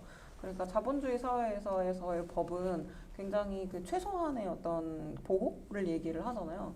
근데 이제 비혼을 선택하고자 했을 때 나 비혼으로 살 거야 라고 마음을 먹으려고 했을 때 어떤 나를 보호해 줄 것 같은 그런 제도들이 없어서 그 비혼을 선택하지 못하는 사회는 아니었으면 좋겠다라는 생각이 듭니다. 맞아요. 지금까지는 사실 비혼 여성들이 설 곳이 너무 없다 보니까 설 자리만이라도 줘라, 그것만이라도 만들자 하고 움직였었는데 이제는 좀 욕심이 나서 좀 더 양질의 토지 위에 비혼 여성들이 있었으면 좋겠어요. 좀 더 양질의, 좀 더 넓은 곳에서 여성들이 각기 자신의 모습으로 좀 자유롭게 살 수 있는 세상이 왔으면 좋겠고 그렇게 하기 위해서 노력할 겁니다. 이미 비혼에 대해서 저희를 비롯해서 많은 분들이 이제 이야기를 자연스럽게 예전에 비해서는 하게 됐는데 그거 덕분인지 이제 사회 인식도 많이 변화했잖아요. 뭐 앞으로는 더 얼마나 많이 변하겠어요. 그래서 저는 먼 미래에는 언젠가 이제 비혼을 한다고 해서 사회에서 뭐 불이익을 받거나 눈총을 받는 일이 아예 없지 않을까 기대를 해봅니다. 맞습니다. 근데 이제 시간이 정말로 다 됐잖아요. 근데 저희가 진짜 마지막으로 에미프를 통해서 이제 이루고 싶은 거 각자 한 마디씩만 하고 갈게요. 이제 먼저 저부터 선수를 쳐보자면 저는 비혼 여성으로 인력 사무소를 만들고 싶은데요. 서로의 특기를 살려서 이제 상부상조하면서 살아갈 수 있게끔 그렇게 에미프를 통해서 이뤄보고 싶습니다. 전 에미프 이름으로 라디오스타나 유퀴즈 같은 예능에 출연을 하고 싶은데 솔직히 좀 가능한 얘기 아닌가요? 저 좀 자신 있는데. 저는 작년에 듣동라에서도 말을 했었던 건데요. 비혼을 주제로 컨퍼런스를 좀 열어보고 싶어요. 뭐 코엑스 같은 데서. 그래서 언제든지 저희에게 투자를 해주실 분들을 기다리고 있고요. 이 영상 보시면 연락 주시기 바랍니다. 감사합니다. 땡큐. 그 투자에 저도 살짝 낑기고자 지금까지 많은 행사를 기획하면서 조금 더 큰 자본이 들어오면은 이만치 할 수 있을 텐데라는 그런 아쉬움이 우리 항상 있었잖아요. 그리고 저는 자신이 자기 시간을 좀 맘대로 쓰고 돈을 쓸 수 있는 성인분들도 자주 만나고 싶지만 그런 게 여의치 않아서 못 오는 청소년 친구들도 많이 만나고 싶어요. 그래서 좀 더 큰 자본으로 그 친구들에게 뭔가를 해줄 수 있으면 더 좋고 이런 기획은 머릿속에 있는데 좀 더 구체화가 되면은 여러분들께도 선보일 테니까 그때까지 저희 에미프에도 많은 관심 갖고 기다려주시면 좋겠습니다. 다들 너무 꿈이 멋있으신데 전 소박하게 에미프 사옥에서 일을 해보고 싶다. 굉장히 소박하네요. 그러면은 이제 저희 다 대표들이니까 원래 사장은 지 맘대로 출근하고 퇴근해도 되잖아요. 그렇게 해보고 싶다. 네, 그러면 그 사옥에 저도 같이 출근하는 거를 그럼요. 보면서 오늘의 강연은 여기까지입니다. 저희가 오늘 준비한 비혼 학개론 어떠셨나요? 저희 강의는 과제 없고요, 시험 없고요. 대신 성적에 영향 없는 레포트 선택 과제 하나 있는데 후기 써주시면 감사하겠고요. 강의 평가는 에타나 SNS에 올리면 또 제가 음침하게 열심히 찾아보도록 하겠습니다. 네, 에미프는 앞으로도 계속 다양한 행사들을 통해서 여러분들을 만날 테니까 저희 SNS를 통해서 계속해서 관심을 가져주시길 바랍니다. 그리고 올 하반기에 저희 4기 회원 모집이 있을 예정이니까 그것 또한 많은 관심 부탁드리겠습니다. 네, 감사합니다. 지금까지 숙명인문학연구소에서 함께했고요. 숙명인문학연구소와 함께 세상을 바꾸는 숙명여대에서 인사를 드렸습니다. 같이 공감하게서 에미프 인사드렸습니다. 감사합니다. 감사합니다.